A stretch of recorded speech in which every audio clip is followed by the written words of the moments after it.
ഞാനാണ് ശ്യാമോട് പറഞ്ഞത് എനിക്ക് ഇഷ്ടമാണ്. അത് നേരിട്ടല്ല പറഞ്ഞത്, ശ്യാമയുടെ ഒരു സുഹൃത്തിനോടാണ് ഞാൻ പറഞ്ഞത്. കാര്യം എനിക്ക് ശ്യാമയെ ഭയങ്കര പേടിയായിരുന്നു. എനിക്ക് വേണ്ടിയിട്ട് ആ ഇഷ്ടം പറഞ്ഞ മറ്റൊരു വ്യക്തി എൻ്റെ പഴയൊരു പാർട്ട്ണറായിരുന്നു. ഫാമിലിയിൽ നിന്നാണെങ്കിലും സൊസൈറ്റിയിൽ നിന്നാണെങ്കിലും സ്കൂളിൽ നിന്നാണെങ്കിലും ഒക്കെ നമ്മൾ നിരന്തരം പരിഹാസങ്ങൾ കേട്ടുകൊണ്ടിരിക്കുകയാണ്. പരിഹാസങ്ങൾ കേട്ട് ഒരു മനുഷ്യൻ്റെ മാനസികാവസ്ഥ എത്രത്തോളം നശിക്കപ്പെടുമെന്ന് നമ്മളൊന്ന് ചിന്തിച്ചു നോക്കണം. ഒരുപക്ഷെ അവൾ ഉണ്ടായിരുന്നെങ്കിൽ ഞാനിങ്ങനെ എൻ്റെ ഈ ഒരു മാറിയുള്ള ജേണി ഏറ്റവും കൂടുതൽ എൻ്റെ വീട്ടിൽ ആക്സെപ്റ്റ് ചെയ്യുന്നത് അവളായിരുന്നു. ഞാൻ അൺഫോർച്ചുനേറ്റ്ലി അവൾ കൂടെ ഇല്ല, പക്ഷെ ആ ഓർമ്മ എൻ്റെ കൂടെ വേണമെന്ന് തോന്നിയുകൊണ്ടാണ് ഈ ഒരു പേര് എൻ്റെ ഒപ്പം ചേർത്തത്. മനുവിനെ സംബന്ധിച്ചിട്ടാണെങ്കിൽ പെൺകുട്ടിയായിട്ട് ജീവിക്കേണ്ടി വന്ന കാലഘട്ടത്തിൽ അനുഭവിക്കേണ്ടി വന്ന അസമത്വങ്ങളെ പറ്റി നല്ല ധാരണയുള്ള ആളാണ്. അന്ന് ഞാൻ കാണുന്ന സമയത്ത് മനു ഇങ്ങനത്തെ രീതിയിലൊരു ഫിസിക്കൽ അപ്പിയറൻസിലുള്ള ആളല്ല, പക്ഷെ ഒരു ട്രാൻസ്മസ്കുലിൻ ആണ് എന്നുള്ളത് കാണുന്ന സമയത്ത് തന്നെ ഐഡന്റിഫൈ ചെയ്യാൻ പറ്റിയിട്ടുണ്ട്. നിങ്ങൾ എന്തുകൊണ്ടാണ് ഈ ഒരു കൺവെൻഷണൽ മാരേജ് സിസ്റ്റത്തിനകത്തൂടെ തന്നെ ഇത് കഴിക്കണമെന്ന് ആഗ്രഹിച്ചത്? എന്തോ നമ്മുടെ ഒരു ട്രാൻസിഷൻ ഒരു പകുതിയൊക്കെ എത്തുന്ന സമയത്താണ് ശരിക്കും പരസ്പരം നമ്മൾ ആ രീതിയിൽ സംസാരിക്കുന്നത്. ഒരുമിച്ച് ജീവിക്കുന്നതിനെ പറ്റിയിട്ടും വിവാഹം കഴിക്കുന്നതിനെ പറ്റിയിട്ടും ഒക്കെ നമ്മൾ സംസാരിക്കുന്നതും ഇഷ്ടങ്ങളെ പറ്റി സംസാരിക്കുന്നതും. ഇപ്പോഴും എൻ്റെ അമ്മ എൻ്റെ പഴയ പേരാണ് വിളിക്കുന്നത്. ആണും പെണ്ണും കെട്ടോ എന്നുള്ള വിളി പലപ്പോഴും കേൾക്കാതിരിക്കുക എന്നുള്ള ഉദ്ദേശം കൂടെ ഉണ്ട് പലരും ഈ സർജറികളൊക്കെ ചെയ്ത് പോരുന്നതിന്. എൻ്റെ ഒരു 7ാം ക്ലാസ്സിലോ അല്ലെങ്കിൽ 8ാം ക്ലാസ്സിലോ പഠിക്കുന്ന സമയത്താണ് ശരിക്കും ഞാനാണല്ല എന്ന നിലയിലേക്ക് ആൾക്കാർ എന്നോട് കളിയാക്കാനും സംസാരിക്കാനും വരുന്നത്. സർജറി ചെയ്തില്ല എങ്കിൽ ആ ശരീരത്തെ കളിയാക്കുന്ന സാഹചര്യവും നമ്മുടെ സമൂഹത്തിലുണ്ട്, പ്രത്യേകിച്ച് കമ്മ്യൂണിറ്റിയുടെ ഇടയിലുണ്ട്. അപ്പൊ സ്ത്രീത്വം എന്നും കളിയാക്കാനും അടിച്ചമർത്താനും ഉള്ളതാണെന്നൊരു പൊതുബോധം നൂറ്റാണ്ടുകളായിട്ട് നമ്മുടെ സമൂഹം ഉണ്ടാക്കി വെച്ചിട്ടുണ്ട്. ഒരു മനുഷ്യര് 100% സ്ത്രീകളും പുരുഷന്മാരും അല്ല, എല്ലാവരിലും മസ്കുലിനിറ്റി ഫെമിനിറ്റി ഉണ്ട്. പുരുഷനാവണമെങ്കിൽ ഇങ്ങനെ ഇരിക്കണമെന്ന് പറയുന്ന ഒരു കൺസ്ട്രക്ട് ഉണ്ടല്ലോ, മീശ ഉണ്ടാവണം, താടി ഉണ്ടാവണം, മസ്കുലിനായിരിക്കണം, കരയാൻ പാടില്ല. ഞാൻ പുരുഷനല്ല കേട്ടോ, ഞാൻ നിരന്തരം കരയുന്നതാണ്. പല മതഗ്രന്ഥങ്ങളടക്കം വ്യവസ്ഥാപിതമായി സ്ത്രീയെ ഇപ്പോഴും കാണുന്നത് 2ാം തരം പൗരത്വത്തിൽ തുടരുക എന്ന നിലയിൽ തന്നെയാണ്. അതിൽ നിന്ന് മുന്നോട്ട് വരുന്ന സ്ത്രീകളൊക്കെ തന്നെ ധിക്കാരികളും തന്റേടികളും നിഷേധികളായിട്ടാണല്ലോ സമൂഹം കണ്ടുകൊണ്ടിരിക്കുന്നത്. ഞാൻ എപ്പോഴും ശ്യാമോട് ഞങ്ങള് വഴക്കെന്ന് പറയാൻ പറ്റില്ല, എപ്പോഴും പറയുന്നൊരു കാര്യം, പുള്ളി എപ്പോഴും ഫോൺ ഇങ്ങനെ നോക്കിക്കൊണ്ടിരിക്കും. അപ്പൊ ഞാൻ വിചാരിച്ചത് എന്തിന് ഈ 24 മണിക്കൂർ ഫോണാണ്. ട്രാൻസ് കപ്പിൾ ശ്യാമ എസ് പ്രഭ, മനു കാർത്തികയാണ് നമുക്കിപ്പോൾ. ഹായ്. ഈ മനു കാർത്തികയുടെ പിന്നിൽ എന്താണെന്നുള്ളതാണ് ആദ്യം ചോദിക്കേണ്ടത്. കാർത്തിക എൻ്റെ സിസ്റ്ററാണ്. എനിക്ക് മരിച്ചിട്ട് ഇപ്പോൾ 10 വർഷമായി. അപ്പോൾ ആളുടെ ഒരു ഓർമ്മയ്ക്കാണ് ഞാൻ ആ പേര് എൻ്റെ കൂടെ ലൈഫ് ലോങ് വേണമെന്നൊരാഗ്രഹം. അപ്പോൾ കാരണം ഞാൻ ഒരുപക്ഷെ അവൾ ഉണ്ടായിരുന്നെങ്കിൽ ഞാനിങ്ങനെ എൻ്റെ ഈ ഒരു മാറിയുള്ള ജേണി ഏറ്റവും കൂടുതൽ എൻ്റെ വീട്ടിൽ ആക്സെപ്റ്റ് ചെയ്യുന്നത് അവളായിരുന്നു. ഞാൻ അൺഫോർച്ചുനേറ്റ്ലി അവൾ കൂടെ ഇല്ല, പക്ഷെ ആ ഓർമ്മ എൻ്റെ കൂടെ വേണമെന്ന് തോന്നിയുകൊണ്ടാണ് ഈ ഒരു പേര് എൻ്റെ ഒപ്പം ചേർത്തത്. തീർച്ചയായിട്ടും. നിങ്ങളുടെ രണ്ടുപേരുമായിട്ട് അധികം ഇന്റർവ്യൂസ് ഞാൻ കണ്ടില്ല, ഞാൻ തപ്പി നോക്കി. അപ്പോൾ കല്യാണം വീഡിയോ കിടപ്പുണ്ടായിരുന്നു. എന്ത് പറ്റി ഇന്റർവ്യൂസ് ഒന്നും കൊടുക്കാത്ത അധികം? ഇന്റർവ്യൂ ശരിക്കും വിവാഹത്തിന് മുൻപ് എനിക്ക് തോന്നുന്നു കുറേ അധികം ന്യൂസ് ആയിട്ടുണ്ടായിരുന്നു, അത് പ്രിന്റ് മീഡിയാസിലൊക്കെ വന്നിട്ടുണ്ട്. അപ്പോൾ പറഞ്ഞ കാര്യങ്ങൾ തന്നെ തൊട്ടടുത്ത വിവാഹം കഴിഞ്ഞ ദിവസങ്ങളിലൊക്കെ പറയാനുള്ളൂ. അതിനപ്പുറത്തേക്ക് നമുക്ക് ഒരു എക്സ്പീരിയൻസും ഇല്ലല്ലോ. ആ ഒരു പാറ്റേൺ എന്തായാലും ഫോളോ ചെയ്യണ്ട എന്ന് വിചാരിച്ചു, അതുകൊണ്ട് ഇന്റർവ്യൂ കൊടുത്തില്ല. ഇപ്പൊ ഇന്റർവ്യൂ കൊടുക്കാനുള്ള ഒരു ബലമൊക്കെ ആയി. 2 വർഷം നമ്മൾ ജീവിച്ചു. എങ്ങനെയുണ്ടായിരുന്നു അടിച്ചു പൊളിച്ചുള്ള അടികൂടിയുള്ള ജീവിതം? അങ്ങനെയാണല്ലോ പറയേണ്ടത്. അടിയുണ്ട്, സ്നേഹമുണ്ട്, എല്ലാം ഉണ്ട്, സമാധാനമുണ്ട്, സന്തോഷമുണ്ട്. ഞങ്ങൾ ഒരുമിച്ചാണ്. ഞങ്ങൾ ഫാമിലി, എൻ്റെ വീട് ചാലക്കുടിയാണ്, അപ്പോൾ ഫാമിലി അവിടെയാണ്. ശ്യാമയുടെ വീട് ട്രിവാൻഡ്രത്ത് തന്നെയാണ്, പക്ഷേ ഫാമിലി അമ്മയും സഹോദരനൊക്കെ വേറെ വീട്ടിലാണ്. ഞങ്ങൾ ഒരുമിച്ചിട്ട് ഞങ്ങളുടെ രണ്ടുപേരും ജോലി സൗകര്യം അനുസരിച്ചിട്ടാണ് ഇപ്പോൾ താമസിക്കുന്നത്. 2 വർഷമായിട്ട് ഒരുമിച്ച് ആ വീട്ടിലുണ്ട്, കുഴപ്പമില്ല. ഞങ്ങൾക്ക് 3 പട്ടിക്കുഞ്ഞുങ്ങളുണ്ട്. ഞങ്ങൾ വളരെ ഹാപ്പി ആയിട്ട് പോകുന്നു. ഞങ്ങൾ 5 പേരും സന്തോഷമാണ്. നമ്മളിപ്പോൾ കല്യാണത്തെക്കുറിച്ചും ഈ പ്രേമത്തെക്കുറിച്ചും ഒക്കെ ചോദിക്കുന്നതിന് മുമ്പ് ആദ്യം എല്ലാവർക്കും അറിയാൻ താല്പര്യം ഈ 2 വർഷത്തെ നിങ്ങളുടെ അടികൂടൽ എന്തായിരിക്കും എന്നുള്ളതാണ്. അതവിടെ നിൽക്കട്ടെ. എൻ്റെ ചോദ്യം പക്ഷേ തിരിച്ചാണ്. പ്രണയം എത്രത്തോളം നന്നായി പോകുന്നു രണ്ടുപേരുടെ അഭിപ്രായം? കുഴപ്പമൊന്നുമില്ല.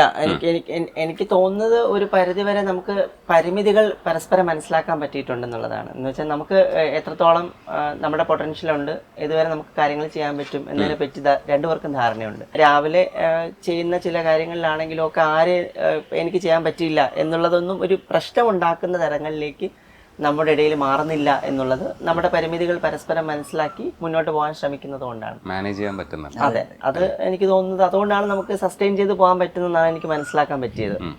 2 പേർക്കും ജോലി തിരക്കുകൾ ഉണ്ടെങ്കിലും നമ്മുടേതായ ഇടങ്ങളിൽ നമ്മൾ എത്ര കണ്ട് പരസ്പരം ആ രീതിയിൽ സ്പേസ് കൊടുക്കണം അല്ലെങ്കിൽ സമയം കൊടുക്കണം എന്നതിനെ പറ്റിയിട്ടൊക്കെ ഒരു ധാരണ ഉള്ളത് കൊണ്ട് ഹാപ്പി ആയിട്ട് മുന്നോട്ട് പോകാൻ പറ്റുന്നുണ്ട് എന്നുള്ളതാണ്. ആ ഹാപ്പിനെസ് അപ്പുറത്തും മനുവിനും ഉണ്ടോ എന്നുള്ളത് നമുക്ക് ചോദിക്കാം. പക്ഷേ അതാണ് പ്രധാനപ്പെട്ട ചോദ്യം. ഒരുപക്ഷെ ഞാൻ ഇന്റർവ്യൂവിൽ ഏറ്റവും കൂടുതൽ അന്വേഷിക്കാൻ ശ്രമിക്കുന്നത് നിങ്ങളുടെ ഈ 2 വർഷത്തെ ജീവിതത്തിന്റെ കൊടുക്കൽ വാങ്ങലുകളെ കുറിച്ചായിരിക്കും. പക്ഷെ അതിനു മുമ്പ് മനു, ഈ പ്രണയം പറഞ്ഞ് നമുക്ക് തുടങ്ങാം. കാരണം എന്ന് വെച്ചാൽ നിങ്ങളുടെ പ്രണയത്തെ വിശദമായിട്ട് എനിക്ക് കേൾക്കാനുള്ള അവസരം നിങ്ങൾ തന്നിട്ടില്ലേ. ഇൻ്റർവ്യൂസിലൊക്കെ എനിക്ക് പൊട്ടും പൊടിയൊക്കെ അറിയാവൂ. എവിടെ നിന്നാണ് തുടങ്ങണേ? ഞാൻ 2015 കമ്മിങ് ഔട്ട് നടത്തുന്നത്. ഞങ്ങളുടെ കല്യാണ സമയത്ത് കുറേ മാധ്യമങ്ങൾ എഴുതി 10 വർഷത്തെ പരിചയം പ്രണയമൊന്നും 10 വർഷമൊന്നുമില്ല. 2015 തുടങ്ങി ഞാൻ ക്ഷമയെ കാണുന്നുണ്ട്. പക്ഷെ ആ സമയത്ത് ഞങ്ങൾ രണ്ടുപേരും ഇങ്ങനെയൊരു ചേഞ്ചിലായിരുന്നില്ല. രണ്ടുപേരും കമ്മിങ് ഔട്ട് നടത്തി ആ ഒരു സമയത്ത് തന്നെയാണ്. അതെ അതെ അതെ അതെന്ന് തോന്നുന്നു അല്ലേ. അപ്പോൾ ഞങ്ങൾ അങ്ങനെ ഫിസിക്കൽ ആ ഒരു ചേഞ്ച് വന്നിട്ടില്ല. അപ്പോൾ ഞാൻ ഈ ഒരു കാര്യം ശ്യാമോട് പറയണ സമയത്ത് എനിക്ക് തോന്നുന്നു ആ സമയത്ത് ഒരു ട്രാൻസ് കപ്പിൾ എന്നൊരു കൺസെപ്റ്റേ ഇല്ല. ഒരു വിവാഹമോ പ്രണയമോ ഒന്നും കേട്ടിട്ടില്ല. അപ്പം നമുക്ക് തന്നെ ഒരു പുതുമയാണ്, അല്ലെങ്കിൽ എന്താ ഇങ്ങനെ എന്നൊരു. പക്ഷേ പ്രണയം പറഞ്ഞപ്പോൾ ശ്യാമ പറഞ്ഞത് നോ ഒന്നും പറഞ്ഞില്ല, നമുക്ക് നോക്കാം, ആദ്യം നീ നിൻ്റെ കാര്യങ്ങൾ ചെയ്യൂ, ഞാൻ എൻ്റെ കാര്യങ്ങൾ ചെയ്യട്ടെ. നമ്മൾ ഉദ്ദേശിച്ച ആ ഹോർമോൺ തെറാപ്പി, നമ്മുടെ സർജിക്കൽ ട്രീറ്റ്മെൻറ്റ്, അതൊന്നും നമ്മൾ ഒരു തുടങ്ങിയിട്ടേ ഉള്ളൂ. അപ്പോൾ അതെല്ലാം കംപ്ലീറ്റ് ചെയ്യട്ടെ. പിന്നെ ജോലിയുടെ കാര്യങ്ങൾ, ഞാൻ ആ സമയത്ത് സ്ഥിരമായ ജോലിയല്ല, പക്ഷെ ജോലിയിലായിരുന്നു. ശ്യാമയും ജോലിയായിരുന്നു. പിന്നെ ശ്യാമ സെല്ലിൽ ജോലിക്ക് ചേർന്നു. പിന്നെ ഞങ്ങൾക്ക് തോന്നി അങ്ങനെ കുറച്ച് നാൾ കഴിഞ്ഞപ്പോഴേക്കും നമ്മുടെ തീരുമാനം വിവാഹമായിട്ട് തന്നെ മുന്നോട്ട് പോകാം എന്ന് വിചാരിച്ച സമയത്ത് പിന്നെ നമുക്കൊരു ഇതുണ്ടായത് ചലഞ്ച് എന്ന് പറയാൻ പറ്റില്ല, ഫാമിലി രണ്ടുപേരുടെയും ഫാമിലി കൂടെ വേണം എന്നൊരു ആഗ്രഹം ഉണ്ടായിരുന്നു. അപ്പോൾ നമ്മൾ കമ്മിങ് ഔട്ട് എടുത്ത സമയത്തെ ഫാമിലിക്ക് ചെറിയൊരു വിഷമവും ആ ഒരു അറിയാമല്ലോ, ചിന്തിക്കാൻ പറ്റും പെട്ടെന്ന് ഇങ്ങനെ മാറ്റം പറയുമ്പോൾ. അപ്പോൾ വളരെ സമയമെടുത്ത് അവരെയും നമ്മുടെ ആ ഒരു നമ്മളെന്താണോ ആ രീതിയിലേക്ക് അവർ നമ്മൾ ഉൾക്കൊള്ളുന്നൊരു സമയം വന്നപ്പോൾ വിവാഹത്തിലേക്ക് പോകാൻ തീരുമാനിച്ചു. അങ്ങനെ രണ്ട് വീട്ടുകാരുടെ സമ്മതത്തോടു കൂടി പോയപ്പോൾ ഒരു സന്തോഷം. അതാണ് ആ ഒരു ഗ്യാപ്പ് എടുത്തത്. ആ ഒരു സമയത്ത് ഞാൻ നല്ല സൗഹൃദത്തിലായിരുന്നു.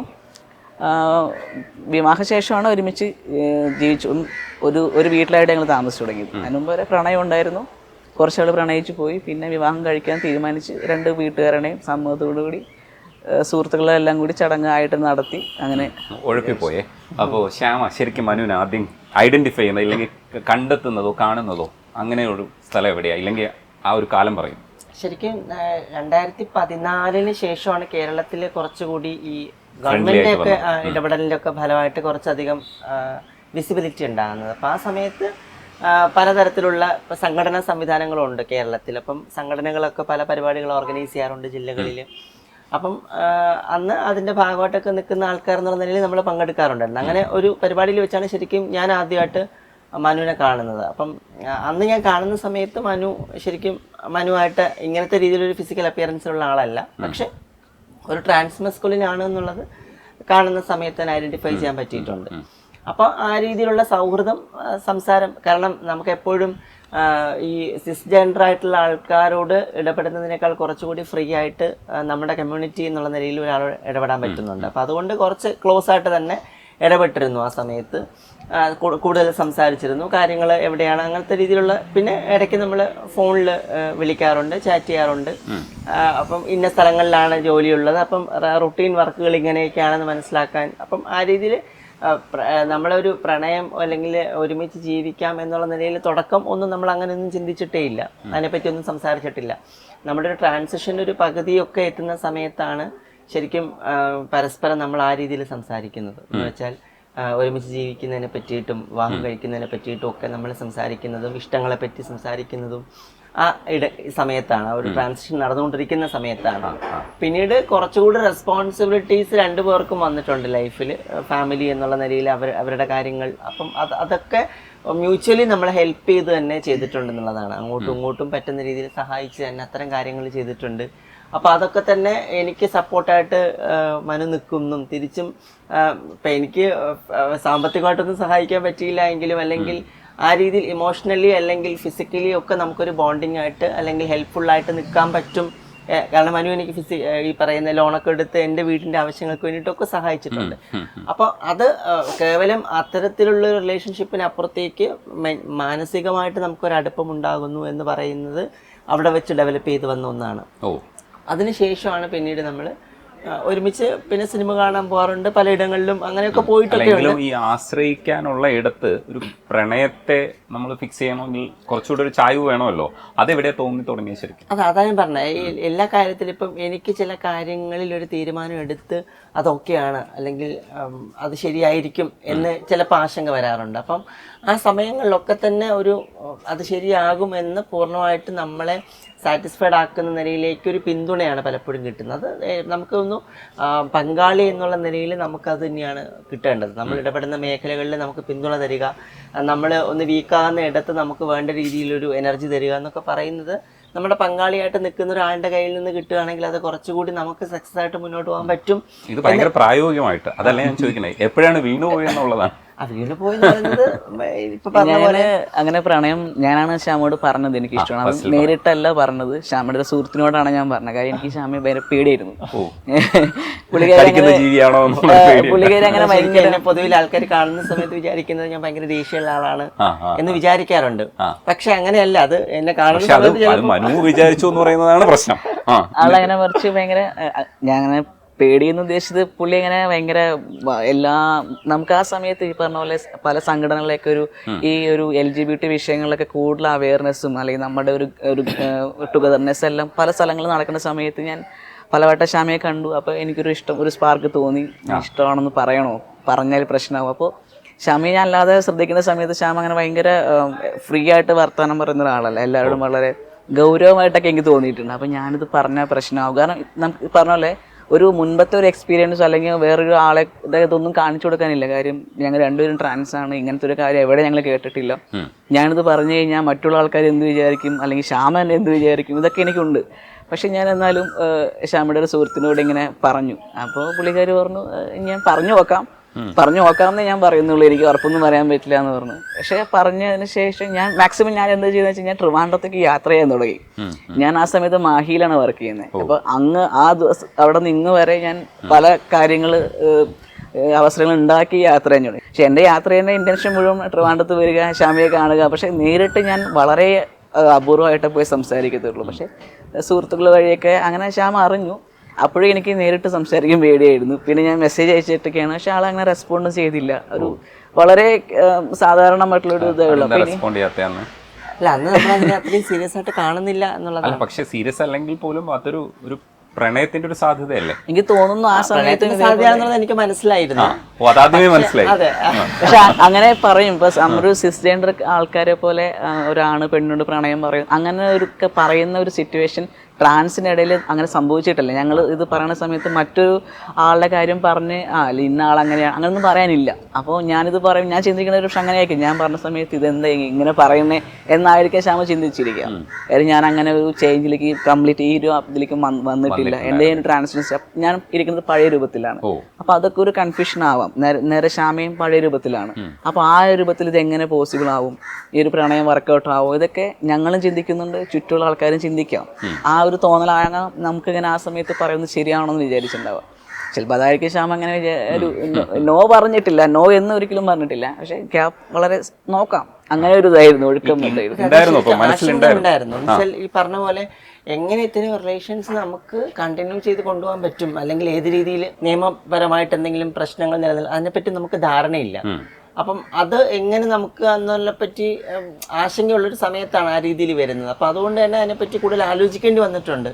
നമ്മളൊരു കൺസെന്റ് കൊടുക്കുന്നതിന് മുമ്പ് തന്നെ അത് എത്രത്തോളം നമുക്ക് ഫീസിബിൾ ആണ് എന്നതിനെ പറ്റി നമ്മളൊന്ന് ചിന്തിക്കണമല്ലോ. അങ്ങനെ ചിന്തിക്കേണ്ടി വന്നിട്ടുണ്ട്. മനുവിന് ഇഷ്ടമായിരുന്നു അപ്പോഴും? ഇഷ്ടമായിരുന്നു എന്ന് വെച്ചാൽ കാണുന്ന സമയത്തൊക്കെ നമുക്ക് അങ്ങനെ ഈ ഹോർമോൺസ് ഒക്കെ എടുക്കുന്ന സമയത്തൊക്കെ ചേഞ്ച് ഭയങ്കരമായിട്ട് എനിക്ക് ഫീൽ ചെയ്തിട്ടുണ്ട് മനുവില്. അപ്പം നമുക്ക് സ്വാഭാവികമായിട്ട് ആ രീതിയിലൊരു പ്രണയമൊക്കെ തോന്നിയിട്ടുണ്ട്, ഇല്ലാന്നൊന്നും പറയുന്നില്ല. അപ്പൊ അതുകൊണ്ടാണല്ലോ നമുക്ക് കുറച്ചുകൂടി ആ രീതിയിലേക്ക് മനുവിനെ കാണുമ്പോൾ സന്തോഷം വരും. അത് മതി.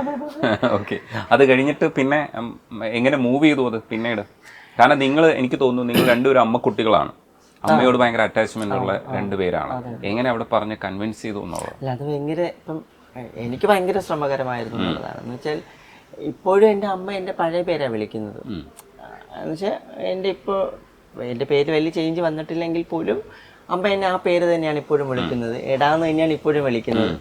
അപ്പം അത് അത്രയും ഇണ്ടത്തിലേക്ക് ഈ വിഷയം ഞാൻ ഇങ്ങനെ ഒരു ചേഞ്ചിലേക്ക് പോയി, അല്ലെങ്കിൽ ഇങ്ങനത്തെ ഒരു വ്യക്തിത്വമാണ് എന്നതിനെ പറ്റി അത്രയും ഉൾക്കൊള്ളാൻ ഇപ്പോഴും കഴിഞ്ഞിട്ടില്ല എന്നുള്ളത് എനിക്ക് തോന്നിയിട്ടുണ്ട്. അല്ലെങ്കിൽ അത് യൂസ്ഡ് ആയതുകൊണ്ടായിരിക്കാം, ചില മാതാപിതാക്കൾ അത്രയും ഇതായിട്ട് അത് യൂസ്ഡ് ആയതുകൊണ്ടായിരിക്കാം ആ രീതിയിൽ സംബോധന ചെയ്യുന്നത്. പക്ഷേ ആ ഒരു സാഹചര്യത്തിൽ പോലും നിരന്തരം പലരെയും, പ്രത്യേകിച്ച് എൻ്റെ പല അധ്യാപകരെയും അടുത്ത് താമസിക്കുന്ന ആൾക്കാരെ കൊണ്ടൊക്കെ ഈ വിഷയത്തിൻ്റെ ഗൗരവം ബോധ്യപ്പെടുത്തേണ്ട സാഹചര്യം വന്നിട്ടുണ്ട്. ഇങ്ങനെ ജീവിക്കേണ്ടി വരുന്നത് അത് നിസ്സാരമല്ല എന്നും അത് എങ്ങനെയാണ് ഇങ്ങനെ മനുഷ്യരുണ്ടാകുന്നതിനെ പറ്റി നമ്മളെപ്പോലെ ഒരുപാട് പേര് ലോകത്തുണ്ട് എന്നതിനെ പറ്റിയിട്ടൊക്കെ അമ്മയോട് ഞാൻ പറഞ്ഞു കൊടുത്തതിനപ്പുറത്തേക്ക് ഒരുപാട് പേരെ കൊണ്ട് പറയേണ്ട സാഹചര്യം വന്നിട്ടുണ്ട്. വീട്ടിലവരെ പ്രത്യേകിച്ച് ബന്ധുക്കളൊക്കെ നെഗറ്റീവായിട്ട് തന്നെയാണ് ഈ വിഷയത്തെ കൺവേ ചെയ്തുകൊണ്ടിരുന്നത്. അപ്പം അതൊക്കെ അമ്മയ്ക്ക് ഭയങ്കരമായിട്ടൊരു നെഗറ്റീവ് ഇമ്പാക്റ്റ് ഉണ്ടാക്കിയിട്ടുണ്ട്. അപ്പം അമ്മ വിചാരിച്ചിരുന്നത് എൻ്റെ കൂടെ ഉണ്ടായിരുന്ന കുറേയധികം ആൾക്കാരാണ് എന്നെ ഇങ്ങനെ മാറ്റിയെടുത്തത്, അല്ലെങ്കിൽ ഞാൻ ഇങ്ങനെ മാറാൻ കാരണം. അപ്പം അതൊക്കെ കിടക്കുന്ന ഒരാളിലേക്ക് ഇങ്ങനത്തെ ഒരു റിലേഷനെ പറ്റി പോലും പറയാൻ ആ സമയത്ത് വലിയ പേടിയൊക്കെ ഉണ്ടായിരുന്നു. എങ്ങനെ അതിനെ റിസീവ് ചെയ്യുന്നതിനെ പറ്റി എനിക്ക് ക്ലാരിറ്റി ഇല്ല. പക്ഷേ കുറേ നാൾ നമ്മുടെ ഐഡൻറ്റിറ്റി ഇങ്ങനെയാണ് ചേഞ്ച്, ഫിസിക്കലി ഒക്കെ ചേഞ്ചൊക്കെ വന്നു. നമ്മൾ ആ രീതിയിലേക്ക് മുന്നോട്ട് പോകാൻ ശ്രമിച്ച സമയത്ത് പിന്നീട് ഒരു പതിയെ ഈ ചെറിയ രീതിയിൽ പങ്കാളിയെ പറ്റിയിട്ട്, മനുവിൻ്റെ വിഷയമല്ല, ശരിക്കും ഒറ്റപ്പെട്ട് ജീവിക്കേണ്ടി വരുമ്പോൾ ഉണ്ടാകുന്ന ഒരു ബുദ്ധിമുട്ടിനെ പറ്റി ഞാനൊന്ന് സംസാരിക്കേണ്ട സാഹചര്യമൊക്കെ വീട്ടിൽ വന്നിട്ടുണ്ട്. അങ്ങനെ നിരന്തരം ആ വിഷയം ഇടയ്ക്കിടയ്ക്ക് സംസാരിക്കാൻ തുടങ്ങി. കാരണം ഇപ്പം ഒറ്റയ്ക്ക് മാറി നിൽക്കേണ്ടി വരുമ്പോൾ നമുക്കുണ്ടാകുന്ന കുറേയധികം ബുദ്ധിമുട്ടുകൾ, അത് നമുക്ക് ഷെയർ ചെയ്യാൻ പറ്റുന്ന മാനസികമായിട്ടാണെങ്കിലും ഒക്കെയുള്ള കാര്യങ്ങൾ കുറേ സംസാരിച്ചപ്പോഴത്തേക്കും പിന്നീട് മനുവിൻ്റെ വിഷയമൊക്കെ ഞാൻ പതിയെ വീട്ടിൽ പറഞ്ഞു തുടങ്ങി. അപ്പോൾ ആദ്യമൊക്കെ അത് ശരിയാവില്ല എന്ന എതിർപ്പും കാര്യങ്ങളൊക്കെ ഉണ്ടായിരുന്നു. പിന്നെ ഞാൻ കുറച്ചുകൂടി അതിനകത്ത് കൂടുതൽ ഇൻവോൾവ് ആണെന്നുള്ള പറ്റി അമ്മ മനസ്സിലാക്കുന്ന സമയത്താണ് പിന്നീട് അപ്പം അങ്ങനെയാണെങ്കിൽ അങ്ങനെ തന്നെ നോക്കാം, അങ്ങനെ ആവട്ടെ എന്നുള്ള. പിന്നെ മനുവിൻ്റെ അമ്മയും എൻ്റെ അമ്മയോട് സംസാരിച്ചു അതിനുശേഷം ആ വിഷയങ്ങൾ. പിന്നെ അവർ തമ്മിലൊക്കെ ഈ വിഷയങ്ങൾ കമ്മ്യൂണിക്കേറ്റ് ചെയ്തിട്ടൊക്കെയാണ്, സംസാരിച്ചിട്ടൊക്കെയാണ്. നിങ്ങൾ എന്തുകൊണ്ടാണ് ഈ ഒരു കൺവെൻഷണൽ മാരേജ് സിസ്റ്റത്തിനകത്തൂടെ തന്നെ ഇത് കഴിക്കണമെന്ന് ആഗ്രഹിച്ചത്? എന്തോ അല്ല, അത് ഈ പറഞ്ഞ പോലെ ഫാമിലി അമ്മമാർ കൂടെ വേണം, അല്ലെങ്കിൽ അവരുടെ കാരണം അമ്മമാർ കൂടെ ഉണ്ടെങ്കിലാണ് പിന്നെയുള്ള ബന്ധുക്കൾ നമ്മുടെ കൂടെ വരത്തുള്ളൂ. അപ്പോൾ എൻ്റെ അമ്മയെ സംബന്ധിച്ചിട്ട് ഞാൻ നേരത്തെ പറഞ്ഞ എൻ്റെ സിസ്റ്റർ മരിച്ചതിന് ശേഷം പിന്നെ അമ്മയ്ക്ക് ഞാൻ മാത്രമേ ഉള്ളൂ. അപ്പോൾ ഞാനിങ്ങനെ ആണെന്ന് കുറേയൊക്കെ അമ്മയ്ക്ക് ആദ്യമേ അറിയായിരുന്നു. പിന്നെ ഞാൻ കംപ്ലീറ്റ് ആയിട്ട് ചേഞ്ച് ആകുമ്പോൾ എൻ്റെ കൂടെ നിന്നത് അമ്മ മാത്രമാണ്. അപ്പോൾ പതിയെ അമ്മയിലൂടെ മറ്റു ബന്ധുക്കളും എന്നെക്കുറിച്ച് അറിഞ്ഞു. അപ്പോൾ ആദ്യമൊക്കെ കുറച്ച് നീരസം ഉണ്ടായിരുന്നെങ്കിലും പിന്നീട് അവരും അത് ഉൾക്കൊള്ളാൻ തയ്യാറായി. പിന്നെ ശ്യാമയെ ഞാൻ കാണിച്ചു കൊടുത്തു. അപ്പോൾ പതിയെയാണ് ശ്യാമയെ അമ്മ കാണുന്ന സമയത്ത് ശ്യാമ കുറച്ച് മാറി വരുന്നേ ഉള്ളൂ. പക്ഷെ അമ്മയോട് ഞാൻ പറഞ്ഞു എനിക്ക് ഇന്ന ഒരാളൊരു ഇഷ്ടമുണ്ട്. അപ്പം അമ്മ പറഞ്ഞു അമ്മ ഇതേപോലെ തന്നെ നോക്കാം, നീ നിൻ്റെ കാര്യങ്ങൾ ചെയ്യൂ, ജോലി ആവട്ടെ എന്നൊക്കെ പറഞ്ഞു. അങ്ങനെ കുറച്ചായി പിന്നെ ശ്യാമയുടെ അമ്മയെ പരിചയപ്പെട്ടു. അങ്ങനെ തന്നെയാണ്. അപ്പോൾ ഞങ്ങൾക്ക് രണ്ടുപേർക്കും ഫാമിലി കൂടെ വേണമെന്ന് തോന്നിയുകൊണ്ട് തന്നെയാണ് കല്യാണം ആ ഒരു കൺവെൻഷനിലായിട്ട് തന്നെ പോകാം. നമുക്കതിലങ്ങനെ ഭയങ്കര വിശ്വാസമുള്ള ആൾക്കാരായിട്ടല്ല, പക്ഷെ അവരുടെ ഇഷ്ടം കൂടി നോക്കണം. കാരണം നമ്മുടെ ഏറ്റവും വലിയൊരു ഇഷ്ടമാണ് നമ്മൾ ഇങ്ങനെ മാറുക എന്നുള്ളത്. അതിന് കൂടെ നിന്ന ആൾക്കാർ അപ്പോൾ അവരുടെ ആ ഒരു ചെറിയ ഇഷ്ടം നമ്മുടെ കല്യാണം ഒരു കൺവെൻഷനായിട്ട് വേണമെന്നാണെങ്കിൽ അത് സമ്മതിച്ചു കൊടുക്കാം, അല്ലെങ്കിൽ അത് ഓക്കെ, വലിയ ബുദ്ധിമുട്ടൊന്നുമില്ലല്ലോ നമുക്ക്. അങ്ങനെയാണ്. ഇല്ല ഒരു പ്രശ്നമില്ല. എനിക്ക് തോന്നുന്നു ഞാൻ വർക്ക് ചെയ്തതിൽ ഏറ്റവും കൂടുതൽ ഞാൻ കംഫർട്ടായിട്ട് ഞാൻ നിൽക്കുന്ന ഒരു സ്പേസാണ്. ഇപ്പോൾ 4 വർഷമാവുന്നു ഈ കമ്പനിയിൽ. പക്ഷേ ഏറ്റവും നല്ല സപ്പോർട്ടാണ്. ഒരു അലൈ ഗ്രൂപ്പൊക്കെ അടക്കമുള്ള ഒരു കമ്പനിയാണ്. വളരെ എല്ലാ രീതിയിലും സപ്പോർട്ടീവ് ആയിട്ടുള്ള ഒരു കമ്പനിയാണ്. ശ്യാമ ഇപ്പോൾ വർക്ക് ചെയ്യുന്നത് സോഷ്യൽ ജസ്റ്റിസ് ഡിപ്പാർട്ട്മെന്റിൽ. അവിടെ എന്താണ് പോസ്റ്റ്? എന്താണ് അവിടെ നിലവിൽ ഒരു ട്രാൻസ്ജെൻഡർ സെല്ല് പ്രവർത്തിക്കുന്നുണ്ട്. ഞാൻ അതിന്റെ സ്റ്റേറ്റ് നോഡൽ ഓഫീസറാണ്. ഒപ്പം സംസ്ഥാന ട്രാൻസ്ജെൻഡർ ജസ്റ്റിസ് ബോർഡ് മെമ്പറും കൂടെയാണ്. ഒപ്പം തന്നെ ഈ ഡിവൈഎഫ്ഐ പോലെ ഒരു പോഷക സംഘടനയുണ്ട്, transgenders democratic transgender federation of Kerala, അതിന്റെ സംസ്ഥാന സെക്രട്ടറിയും കൂടെയാണ്. ഡിവൈഎഫ്ഐയുടെ തിരുവനന്തപുരം ജില്ലാ കമ്മിറ്റി അംഗമാണ്. അങ്ങനെ ഒരു ബാക്ക്ഗ്രൗണ്ടും കൂടെ ഉണ്ട്. എത്രത്തോളം ഇടപെടൽ ഇപ്പോൾ ഇടത് ഭാഗത്ത് നിന്നിട്ട് ഒരു സപ്പോർട്ട് കിട്ടിയിട്ടുണ്ടായിരുന്നു ആ സമയത്ത്? ഇത്തരത്തിലുള്ള യൂണിറ്റ് ഒക്കെ ഉണ്ടാക്കുന്ന സമയത്തൊക്കെ ആദ്യം അതിൻ്റെ ഭാരവാഹിയാകുന്ന സമയത്തൊക്കെ നമുക്കൊരു പ്രൗഡ് തോന്നും. പക്ഷേ കേരളത്തിൽ അത് എത്രത്തോളം നമ്മളന്ന് ആ കാലഘട്ടത്തിന് മുമ്പ് ചിന്തിച്ചതാണ്. പക്ഷേ ഇപ്പോഴൊക്കെയാണ് നമ്മൾ എക്സിക്യൂട്ട് ചെയ്ത് വരുന്നത്. ഇനിയും ഒരുപാട് മാറ്റങ്ങൾ വരുത്തേണ്ടതുണ്ട്. ആ സ്റ്റേജ് വരെ എത്തിയപ്പോൾ എന്താണ് തോന്നിയത്? മനസ്സിലൊരു പ്രൗഡ് തോന്നിയത് എന്താണ്? ശരിക്കും നമ്മുടെ സംസ്ഥാനം ഇന്ന് ഈ വിഷയത്തിൽ, പ്രത്യേകിച്ച് ഈ ജെൻഡർ ജസ്റ്റിസുമായിട്ട് ബന്ധപ്പെട്ട ഇടപെടലുകളിൽ ബഹുദൂരം മുന്നോട്ട് പോയിട്ടുണ്ട് എന്നെനിക്ക് മനസ്സിലാക്കാൻ പറ്റിയിട്ടുണ്ട്. പ്രത്യേകിച്ച് ഈ സ്ത്രീകളുടെ അവകാശങ്ങൾ ഒപ്പം സ്ത്രീകളുടെ വിസിബിലിറ്റി പലയിടങ്ങളിൽ പ്രാതിനിധ്യം വരുന്നതോടൊപ്പം തന്നെ ട്രാൻസ്ജെൻഡർ വിഷയങ്ങളെപ്പറ്റിയും ഗൗരവത്തോടു കൂടി തന്നെ ചർച്ച ചെയ്യുന്ന ഒരു സർക്കാർ നമുക്കുണ്ട് എന്നുള്ളതാണ് ഏറ്റവും പ്രധാനം അതിനകത്ത്. 2014 സുപ്രീം കോടതിയുടെ ഒരു ലാൻഡ്മാർക്ക് ജഡ്ജ്മെൻ്റാണ് ശരിക്കും ഈ ഒരു വിഷയത്തിലേക്ക് സർക്കാരുകളുടെ ഇടപെടൽ കൊണ്ടുവരുന്നത്. അപ്പം 2015 സംസ്ഥാനത്തൊരു ട്രാൻസ്ജെൻഡർ ഇൻ്റർസെക്സ് നയം ഉണ്ടാകുന്നു. രാജ്യത്ത് ആദ്യമായിട്ടാണ് ഈ സംസ്ഥാനത്ത് അത് വരുന്നത്. അത് വരുന്നത് ശരിക്കും കോൺഗ്രസ് സർക്കാർ ഭരിക്കുന്ന സമയത്താണ്. UDF സർക്കാരിൻ്റെ കാലഘട്ടത്തിലാണ് ഈ പോളിസി വരുന്നത്.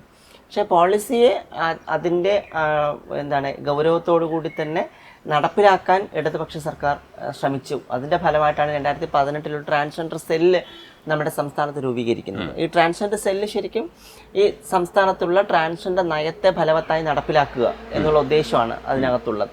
അപ്പോൾ നിലവിലൊരു പഠനമൊക്കെ നടത്തിയിട്ടാണ് ഈ നയത്തിലേക്ക് എത്തിയിട്ടുള്ളത്. അപ്പോൾ ആ നയം മുന്നോട്ട് വെക്കുന്ന ഇപ്പോൾ വിദ്യാഭ്യാസം, തൊഴിൽ, ആരോഗ്യം, സാമൂഹ്യ സുരക്ഷ, ആ മേഖലകളിലൊക്കെ തന്നെ വളരെയധികം പിന്നോക്കം നിൽക്കുന്ന വിഭാഗമാണ്. അപ്പോൾ ആ രീതിയിലുള്ള പിന്നോക്കാവസ്ഥയെ അതിജീവിക്കാൻ ഈ മനുഷ്യരെ പ്രാപ്തരാക്കുന്ന രീതിയിലേക്കുള്ള ഇടപെടലാണ് സർക്കാർ ലക്ഷ്യം വെച്ചത്. അപ്പോൾ അങ്ങനെ നിരവധിയായിട്ടുള്ള ക്ഷേമ പദ്ധതികളും പ്രവർത്തനങ്ങളും ഇന്ന് ആ മേഖലയിൽ നടത്തിയിട്ടുണ്ട് സർക്കാർ ഇതിനോടകം. സംവരണങ്ങളടക്കം, ഇപ്പം വിദ്യാഭ്യാസ സംവരണം അടക്കം അതിൻ്റെ ഭാഗമായി നടപ്പിലാക്കിയിട്ടുണ്ട്.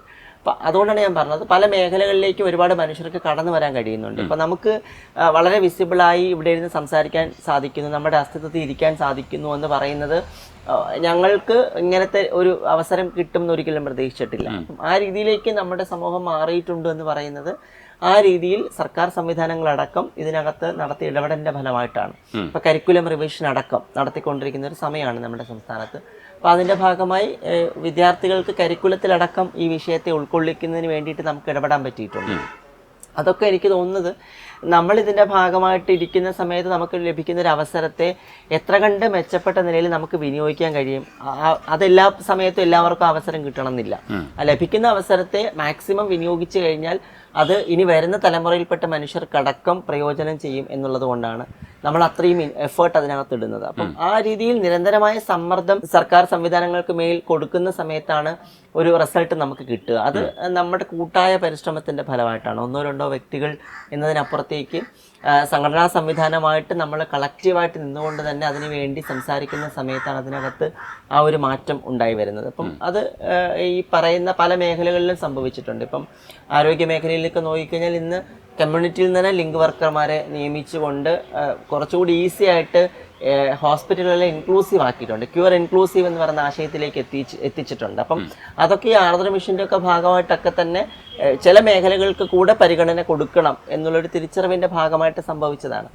പക്ഷേ നമ്മൾ ഒരു വശം നോക്കുമ്പോൾ അവകാശങ്ങളുമായിട്ട് ബന്ധപ്പെട്ട് വലിയൊരു ലാക്ക് സംഭവിച്ച് നിൽക്കുകയാണ്. എന്ന് വെച്ചാൽ അത് ഈ സംസ്ഥാനത്തിന് ഇടപെടാൻ കഴിയുന്നതിനപ്പുറത്തേക്ക് ഇടപെടൽ നടത്തേണ്ട ഒരു മേഖലയാകുന്ന സമയത്ത് ഒരുപാട് അവകാശ നിഷേധങ്ങൾക്ക് ഇപ്പോഴും ഈ മനുഷ്യർ വിധേയരാകുന്നുണ്ട്.